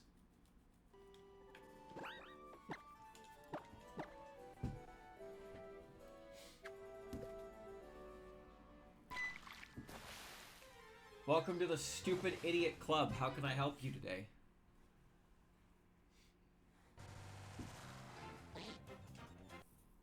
Ugh.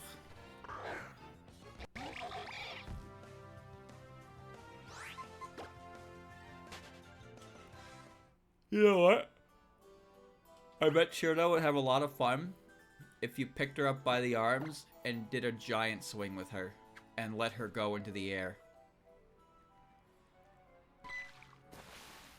I would tell her to fire icicle and then watch as she spin and fire icicle and it make beautiful Dam Maku. Brilliant. Brilliant idea, streamer. How does he come up with this? Chat, I'm hungry again. But when I'm done, I have more potatoes and chicken.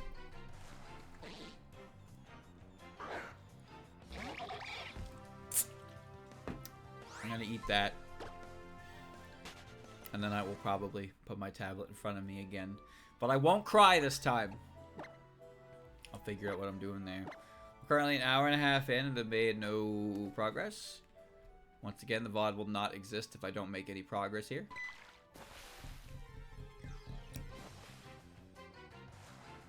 But we'll see what happens. Admittedly, I thought this would be a much quicker endeavor.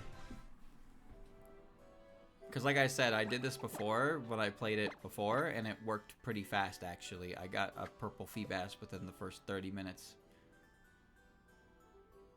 But now I'm not lucky at all. I even got a pink one of those guys, too. I found 3 shinies over the course of doing it before. And now I can't find any shinies at all.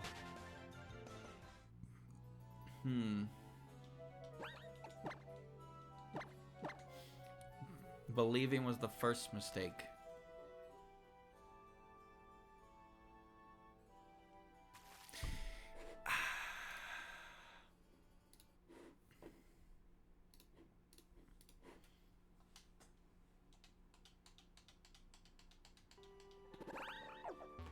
Good buffer.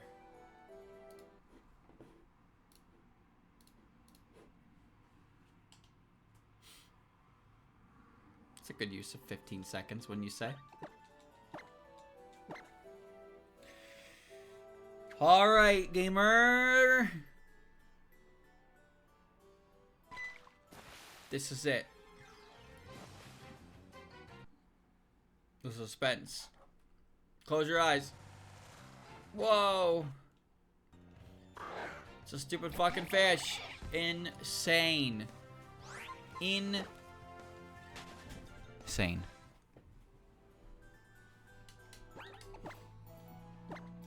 Sometimes I wonder why we do things like this. I really wonder why we do things like this.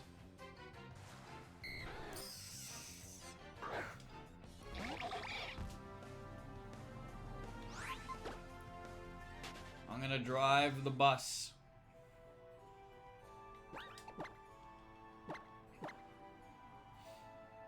This is a team effort. We're all doing this. We're all in this together.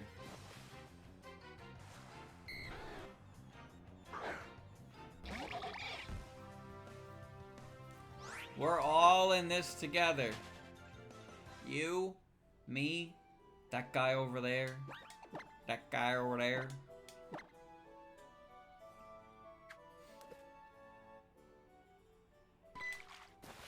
That guy over there. We are a family.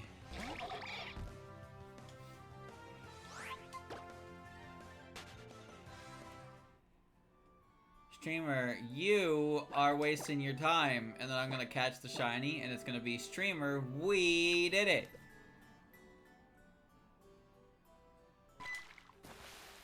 I know how this works.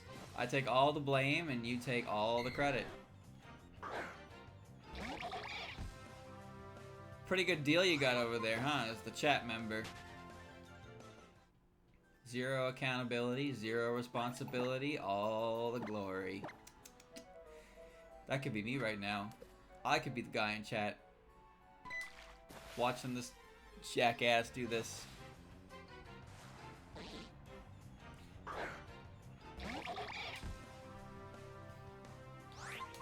Hey, remember when I played the Platinum?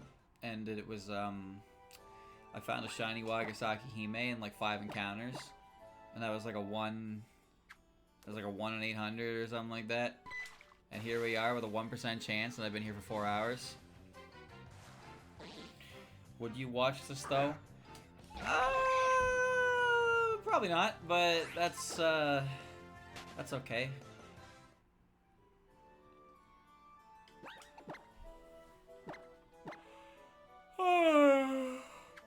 Do you want to watch Pokemon players?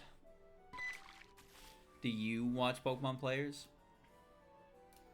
Top 10 Pokemon. Here's a picture of me with my mouth wide open on the thumbnail, because that's a Pokemon. Please, please get out of the thumbnail. Please. I don't have what it takes to be us. I guess you're right. I don't. I lack the mental capacity to be a chat member. Well, actually, I guess when you say it like that, lacking mental capacity makes me a perfect chat member, wouldn't you say?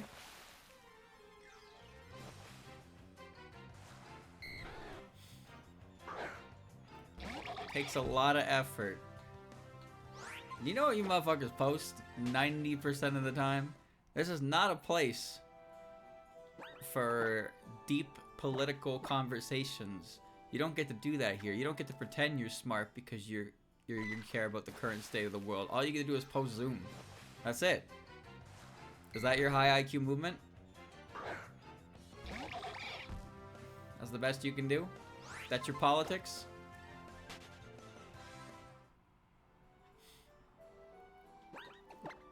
I don't know, Chad. I feel like complaining about the state of the world right now. Feeling kind of feisty.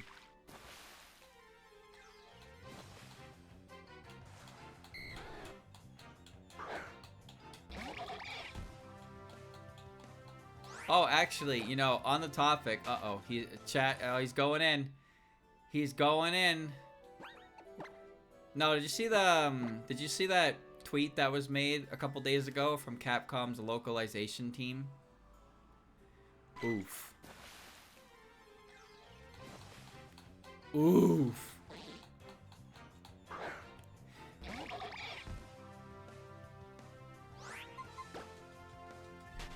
Yeah, that was a bad tweet. That was a really bad tweet. I'm pretty sure Sega also did something like that recently with Yakuza as well, regarding localization, and how the common trend tends to be, to summarize a bit roughly, mind you, the common trend of it tends to be, how do I say it? You are too stupid to understand or appreciate other cultures, so we're gonna fill it with pop culture references that you understand, and date the product and completely destroy the main message. Also, here's a little bit of politics involved, because, you know, we gotta push a current issue in a current game. It's really bad. It's really bad. They you know, they doll it up with nice language, but you could tell by the replies that people weren't happy. It's an admittance to destroying culture for the sake of whatever the fuck localizers think they're doing. Chat, at this point, the word localizer is like a slur. If you know a translator and you call them a localizer, they're probably gonna be really offended. If you're proud of being a localizer, then you might be part of the problem. You might be part of the problem. Some ex-Blizzard higher up made a tweet also. There's a pink lizard. There's a pink thing in my face! Fuck! Alright.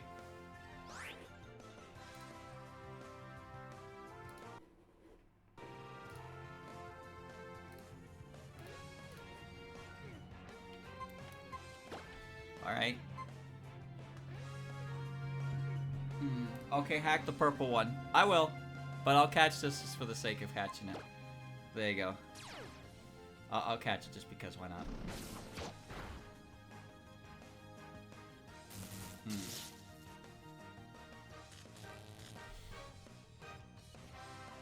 It has shed skin, so paralyzing it doesn't really matter. Chat, can somebody do me a favor? Can you grab the all shinies code real quick, just so I can plug that in and grab the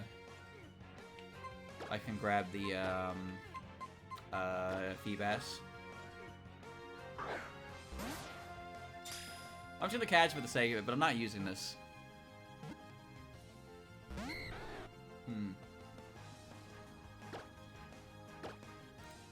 Throw anything specific at it? Not really. Just a Pokeball.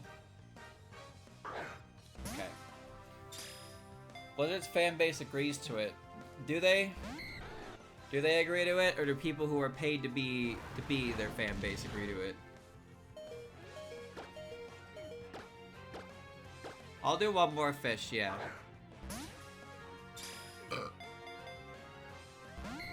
This thing's not exactly easy to catch. And unfortunately it has it has shed skin, so even if I paralyzed it would lick, it would pop out of it. There we go. Okay.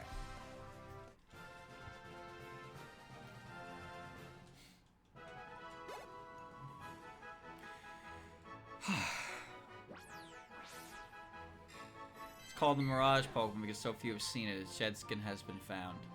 5'11". Okay.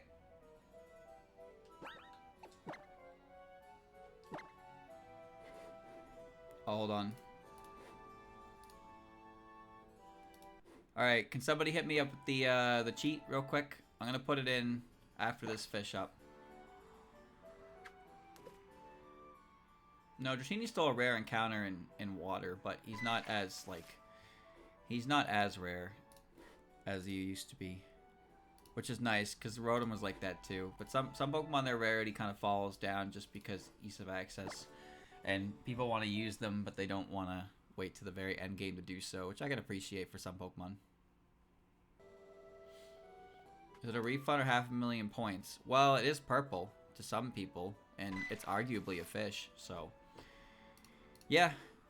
Wait, I made the... I forgot, I made the prediction, so I have to pay it out.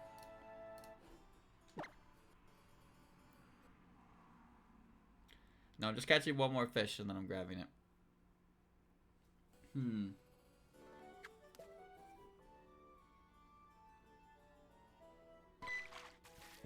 Holy shit! What is your problem, fish?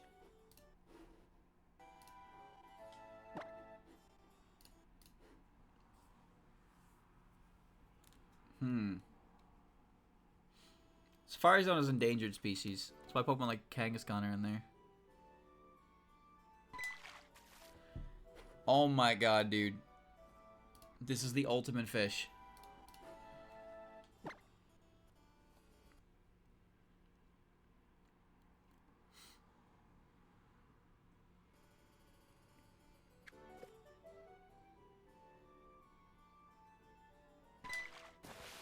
Ugh.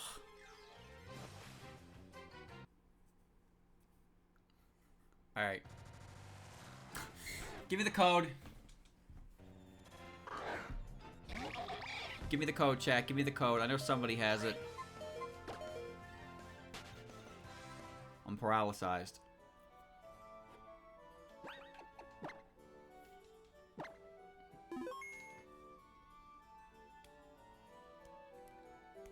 Oh, I gotta pay out the prediction. Hold on. Where's it? Choose prediction. Purple fish? Yeah. Yeah. Yeah. There you go. Believers win. Believers win. Believers stay winning. Okay. Alright. Pokemon X Shiny Pokemon code.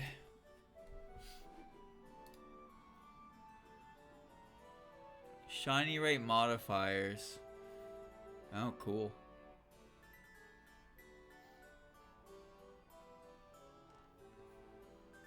Yeah, that's not the right one.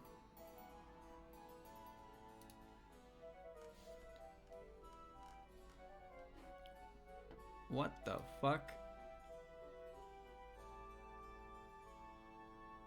No cell shading code, instant 999, max money, instant, infinite AP. Walk through walls, instant hatch, catch rate, catch trainers, PC, while Pokemon are shiny. All wild Pokemon are shiny. Start plus L to enable, start R disable. Okay. Let's get it. Tools. Emulate. Where's cheat? Where's the cheat option? File?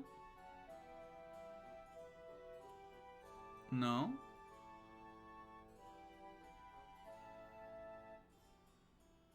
I don't remember where cheating is.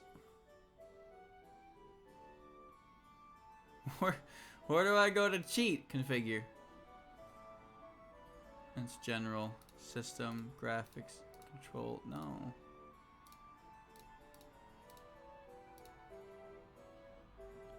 I don't remember where to cheat. Yeah, the codes work. The codes do work. I just don't remember where in Citra you go to add cheats, which is crazy because I like saw it. I saw it like a little while ago. Oh, here we go. Add cheat.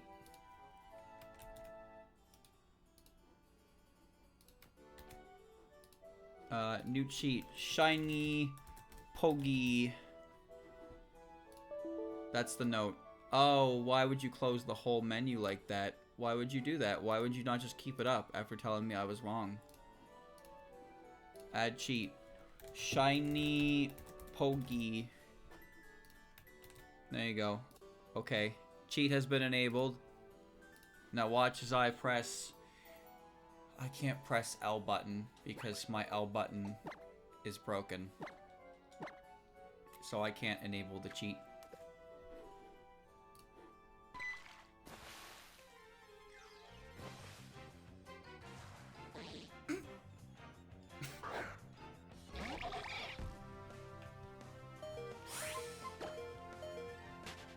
Hold on. If I know what L button is on my keyboard, I literally can't activate it.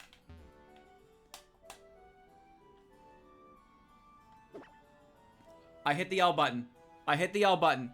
I hit the L button. I could tell because it changed it. I hit the L button. We did it. The L button has been hit.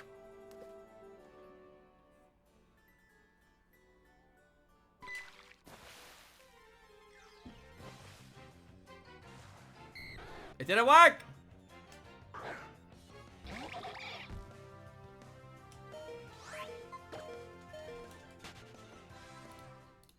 It didn't work. Oh, I didn't enable the cheat, that's why. I created it and it closed the menu before I could even add it.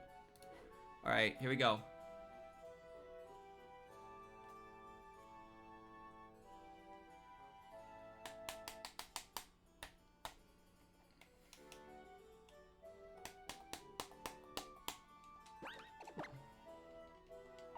Oh, shit.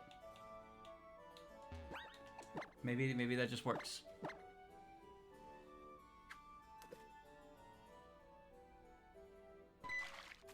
Oh, fuck you, fish.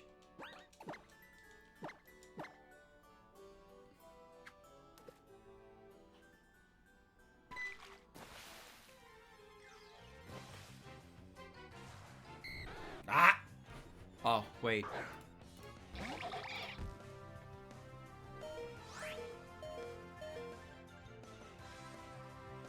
Alright,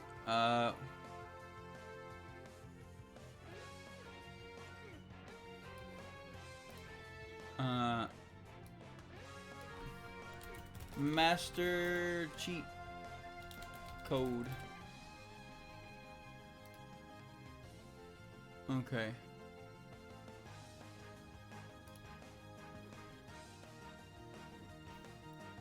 What's the main code? I don't have... My L button still doesn't work.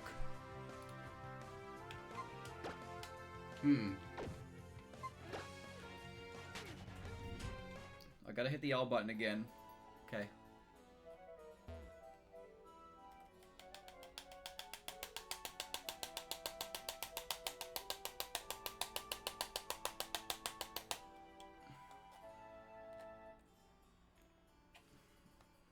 Come on. Come on. Come on. Come on. Come on. Come on. Come on. Come on. Come on. Come on. Come on.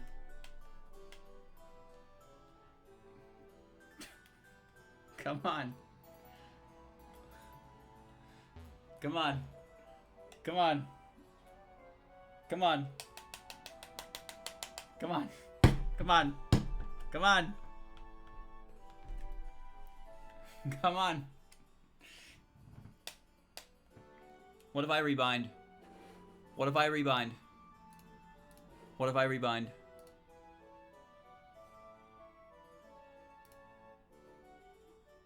Controls.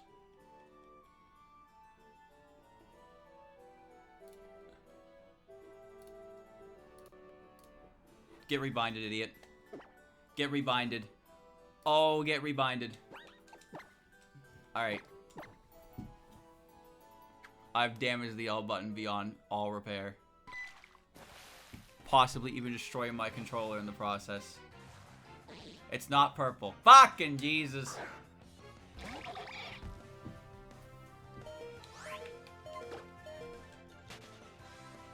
I'm missing a component here, clearly.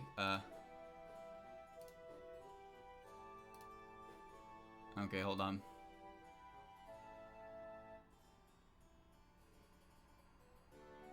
No, I have the code. But what's the code you have to put in? What's the code you have to put in to make it so codes actually, like, work? Because that's not here.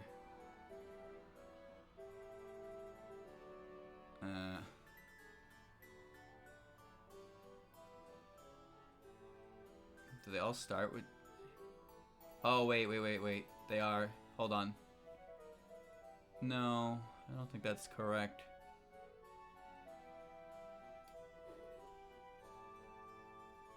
Yeah, I don't know what the master code is that you have to put in to make it so codes even work at all.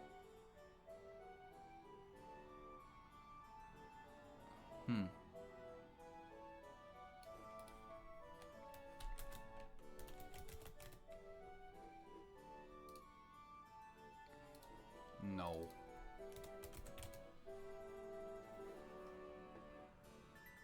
Okay. Copy. Properties. Cheats.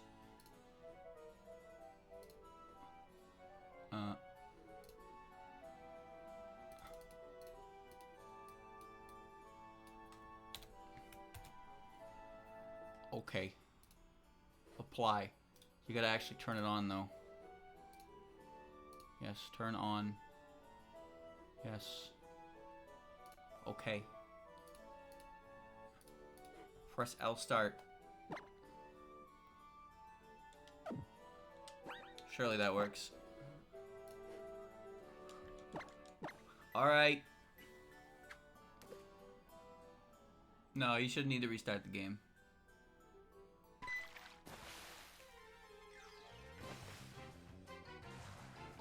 Why doesn't it work though?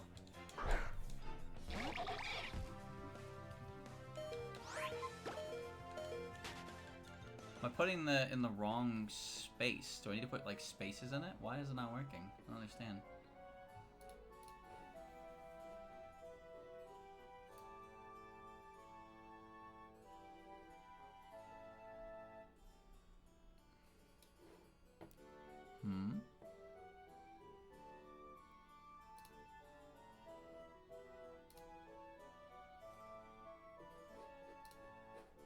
That's so strange.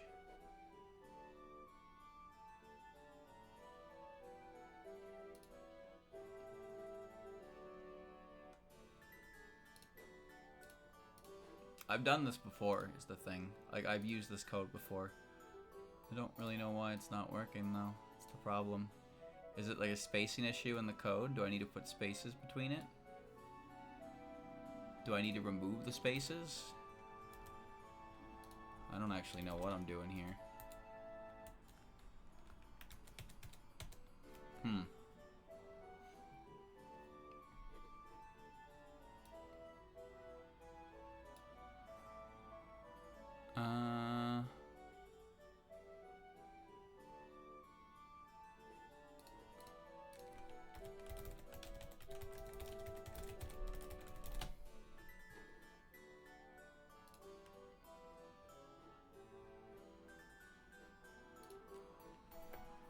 Give me a second. I'm looking.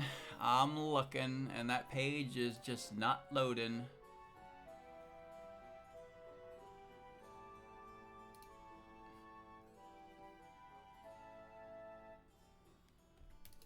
Oh my god.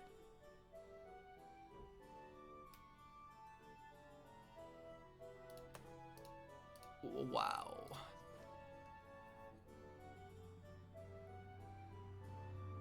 Why is Mario Kart? What?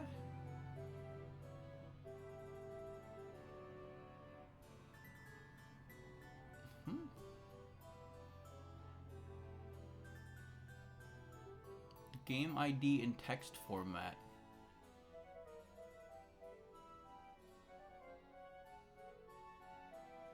What does that even mean? What?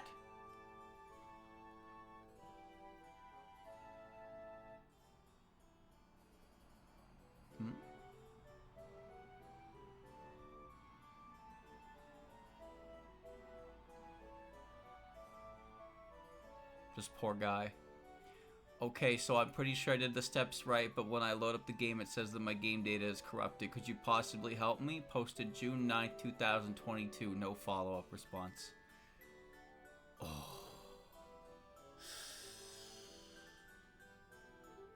Oh.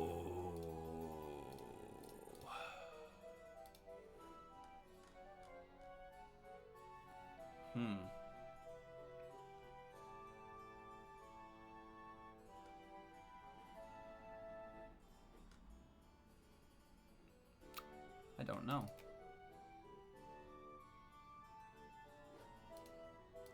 Oh, that site's gone.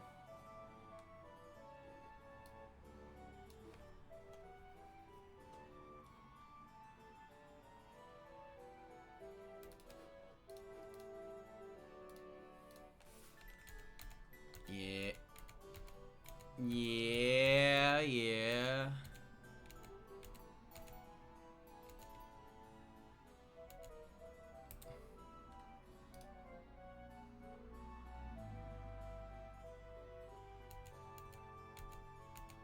Okay, well, it should just work by putting in the code and pressing the button to activate it. L plus start. So, by all rights, this should work if I hold L and press start. And now when I fish up a Pogie, it should work. Well, I mean, it would be a good idea to fish up the Pogie to actually check it. That would be a good idea.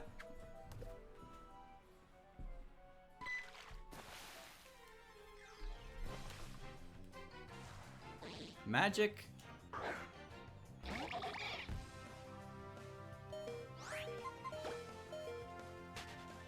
Not magic. Not magic. Why though? Why though? Oh, you know why? Because I'm pressing my...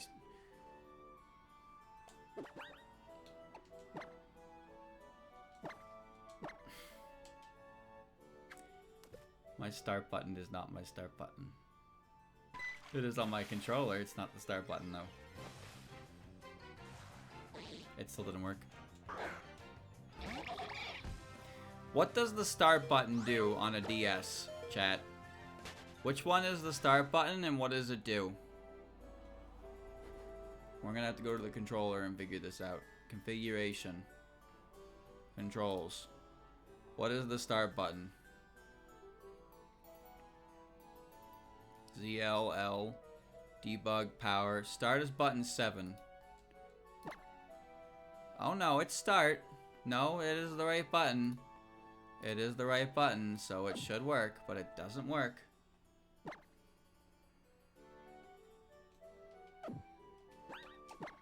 Okay.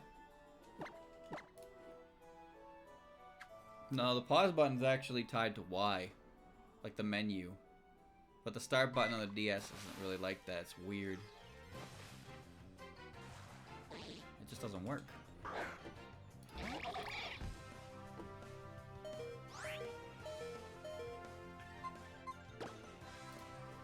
Hmm?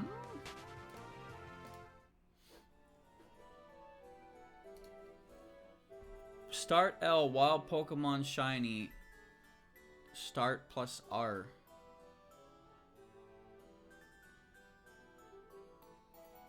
So what is the issue? So what if I add this code that says walk times 2? Huh?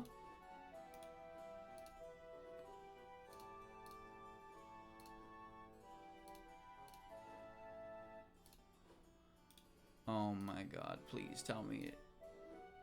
Don't tell me it wasn't enabled the whole time. Don't tell me that.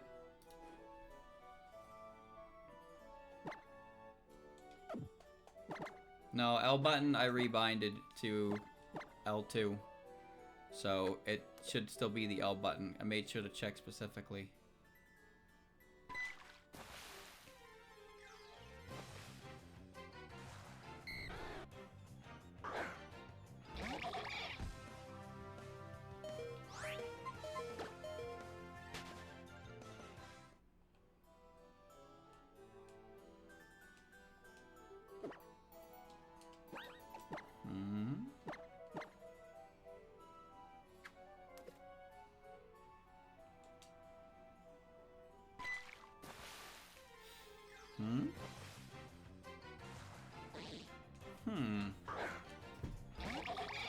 Now the weirdest thing about this is that it should be working, but it's just not.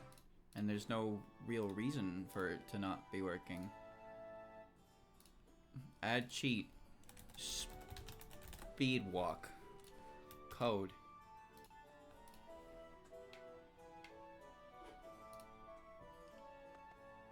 No, that doesn't work either. So none of the codes...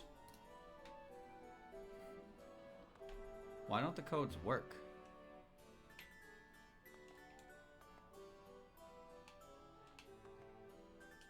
That doesn't feel like ×2 speed. Looks pretty normal to me.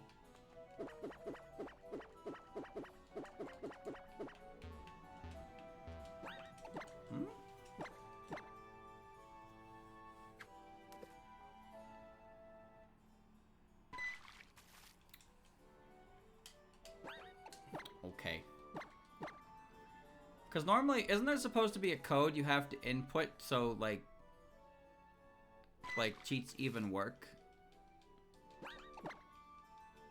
I don't really understand why this doesn't work. That's cross. No?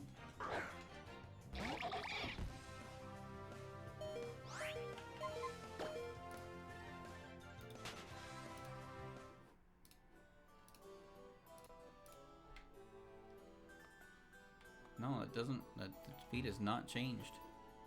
Speed is not changed. That doesn't work. Properties.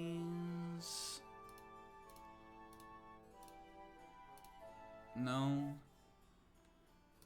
Delete. Is there an issue with the spacing in the code? That's what I don't understand, because I'm literally looking at like a video right now. That's just like, you literally just drop it in and it works. There's no other code. There's literally no other code in the damn thing. You just open it, you go to cheats, you drop the code in, and it works, and it's that easy. There's no...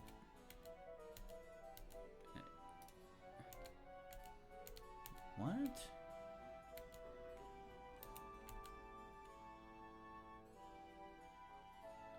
Oh. Oh. Wait. Is he gonna turn that off? Is he gonna turn that off? He's not. Okay.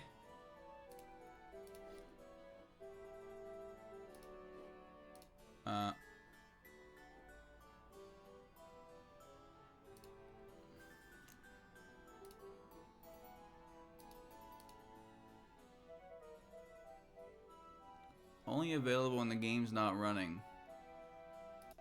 it's not activated. Oh my god, I found it. Okay, I may have found the issue. Just give me 1 second. I have to stop running the game before I can do it. So I'm just gonna save real quick. I'm gonna exit the game. Yes. For some reason, the setting that should be already enabled is disabled itself, and I don't know why, because I've never touched it before. But like I said, I've used this cheat before, so like I know it works. So this should now theoretically work.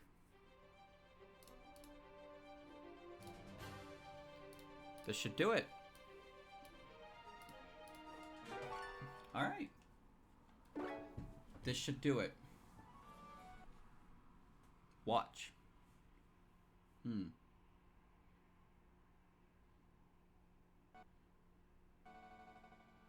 You know what? I bet what happened was I updated my Citra, and it might have been a new thing they added or some bullshit like that. Because it was definitely, that shouldn't have been touched at all, because I've used cheats before on this thing. So this should be it.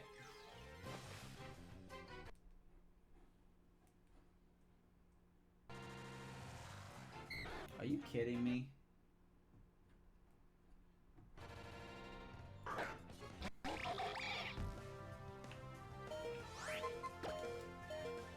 Hold on. Let's go make sure it's enabled.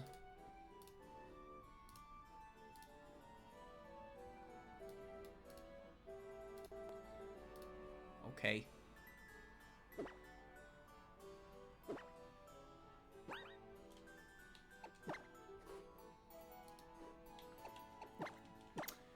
Okay.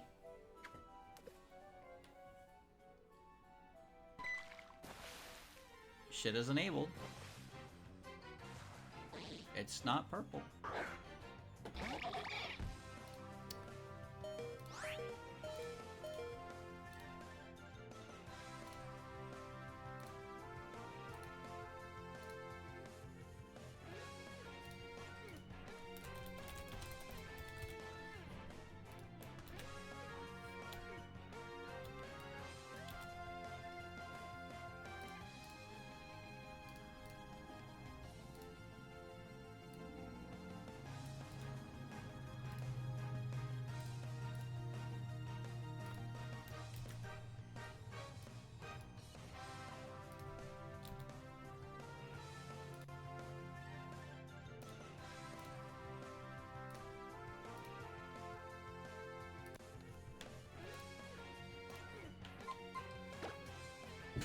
Please!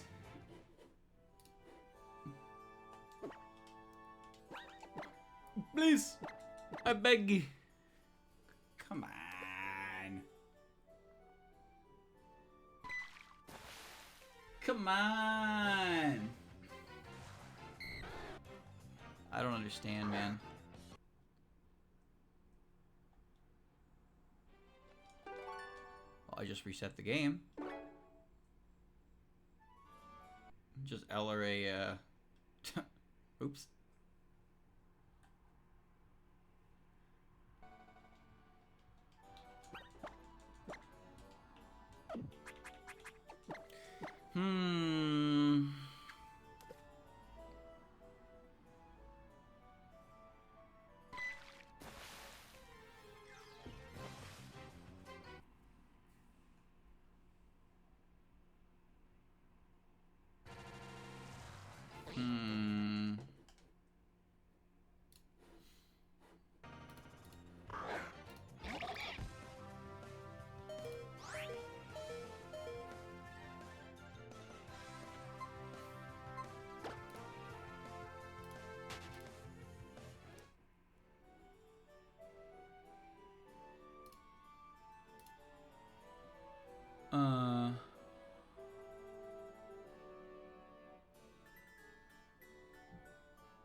Okay.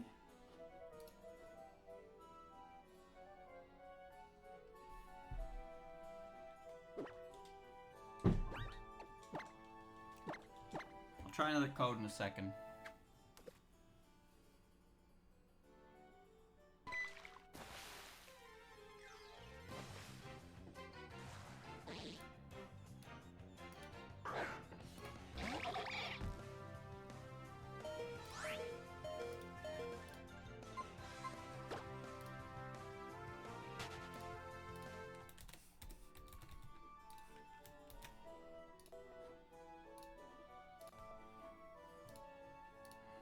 Okay.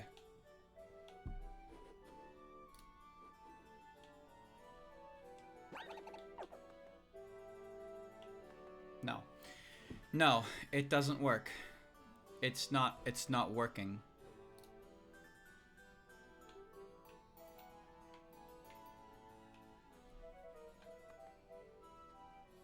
Unless this place is just not allowed to be rollerbladed.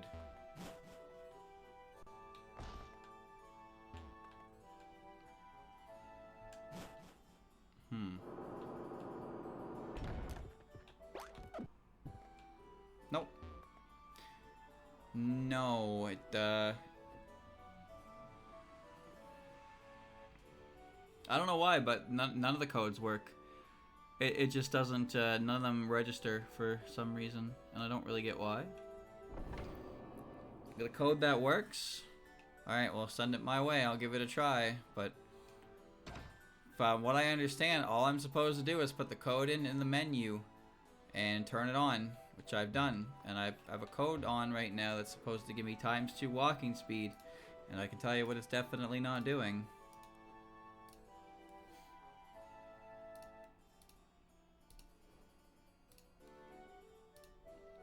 Remove. Okay. No, it's not because of the game is modded. No. I've used a shiny code before for this game specifically. I did have one that worked before. I just don't know what the difference is now from then at all. I just don't know what it is. Because realistically, this should be all said and done. We should have been done this like 20 minutes ago. But I don't know what the issue is. Let's set the shiny rate to 88%.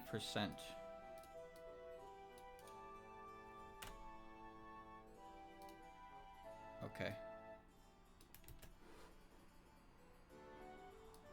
Let's try that.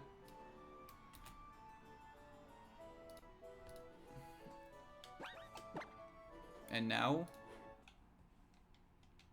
we fish. Alright, let's fish. 88%, which means the odds of me not finding a shiny right now are less than good.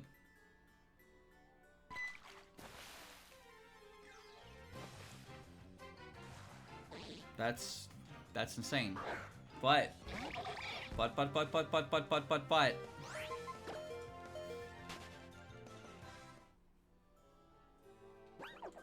do you have any other code enabled, or do you only have that code?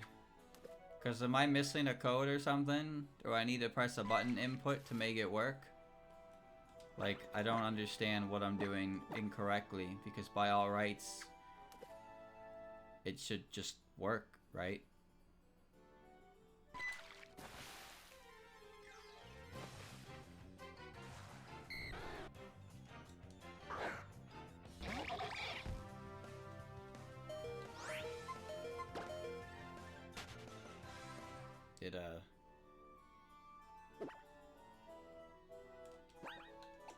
It doesn't work.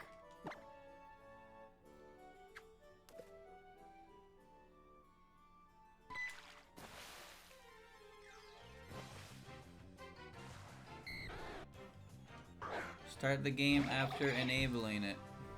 Okay.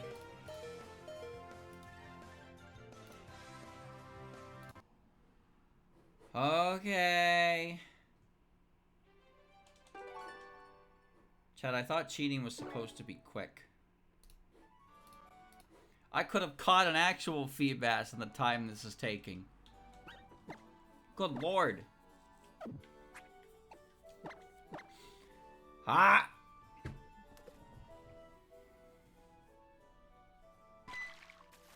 Fuck you. I'm never fishing again after this.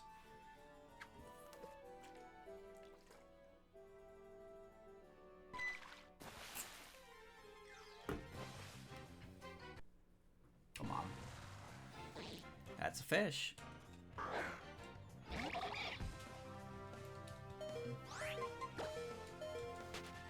That is an honest to goodness fish. It's not the right fish, but it's a fish. Oh my god, come on.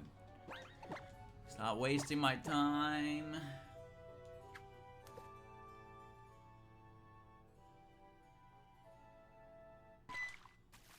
Come on, man. Stop with this fucking shit. Give me the fucking fish.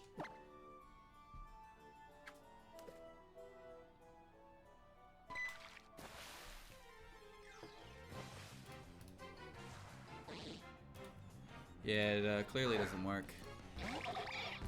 Oh, you know why? Because it disabled itself again. That's like the third time I've gone to that menu and it's been unchecked, despite leaving with it checked.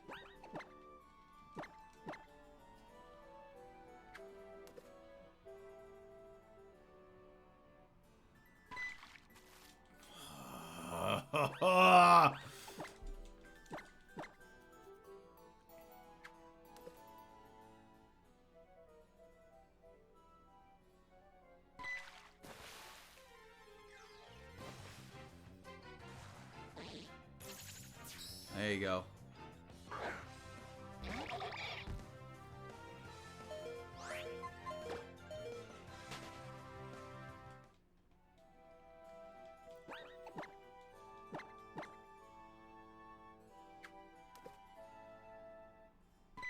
There's still no explanation why the other one didn't work.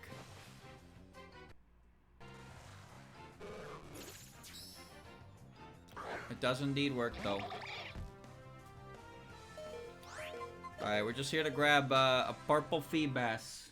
That's all. Just gonna grab a purple female Feebas. That's all we're here for, alright? It's that easy, champ. Don't you love that sparkle noise? We're still here making money. It's okay, I caught that one legit. But I'm here to trade the Feebas for it. I get the Feebas from my time put in. Easy. Okay. Isn't it beautiful? Stupid pink thing. Well, whatever. It works. That's the important part.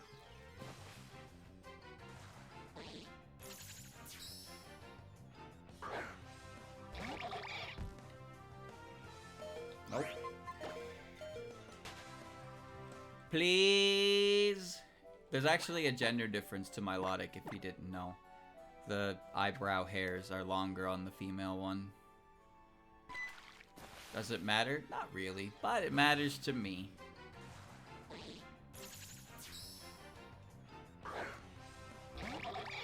Almost feels like you didn't earn it, streamer. That's okay. I'm gonna earn it right now.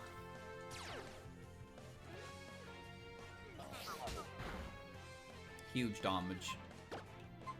Cherish your cheated Pokemon, streamer. Cherish it.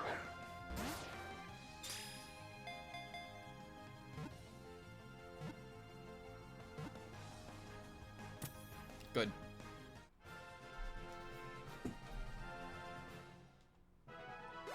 I did it. I did it! It eats anything. Can even live in polluted streams and lakes. No one pays any attention to it. I paid too much attention to it, actually. Its name is gonna be... Its name is gonna be... Iku. Because now whenever it comes out in the battle, you can post your favorite emote. Yep.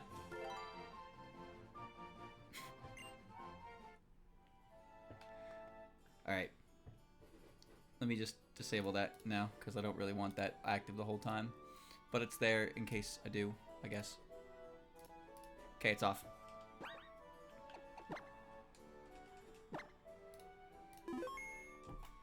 Okay.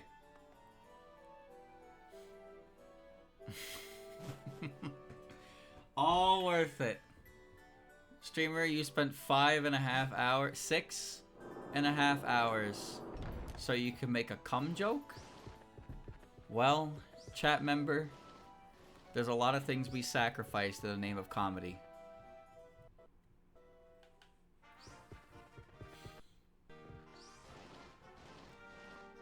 Could use an emote, a cum equivalent for Iku, but change it to dragon lightning. That'd be cool, wouldn't you think?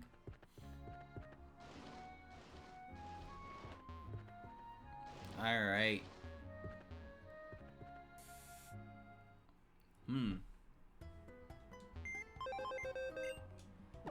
Let's take a look-see. It's got a dragon scale, that's cool. It's got hasty and marvel scale, that's also really cool. And this has quiet nature, which is, I think that's speed down, special attack up, which is actually pretty good. However, I am gonna have to go and get another one because the item to evolve it can be held by it. So I need to do that, but I'll probably do that next time. Alright, well there you go, chat. There you go. Go.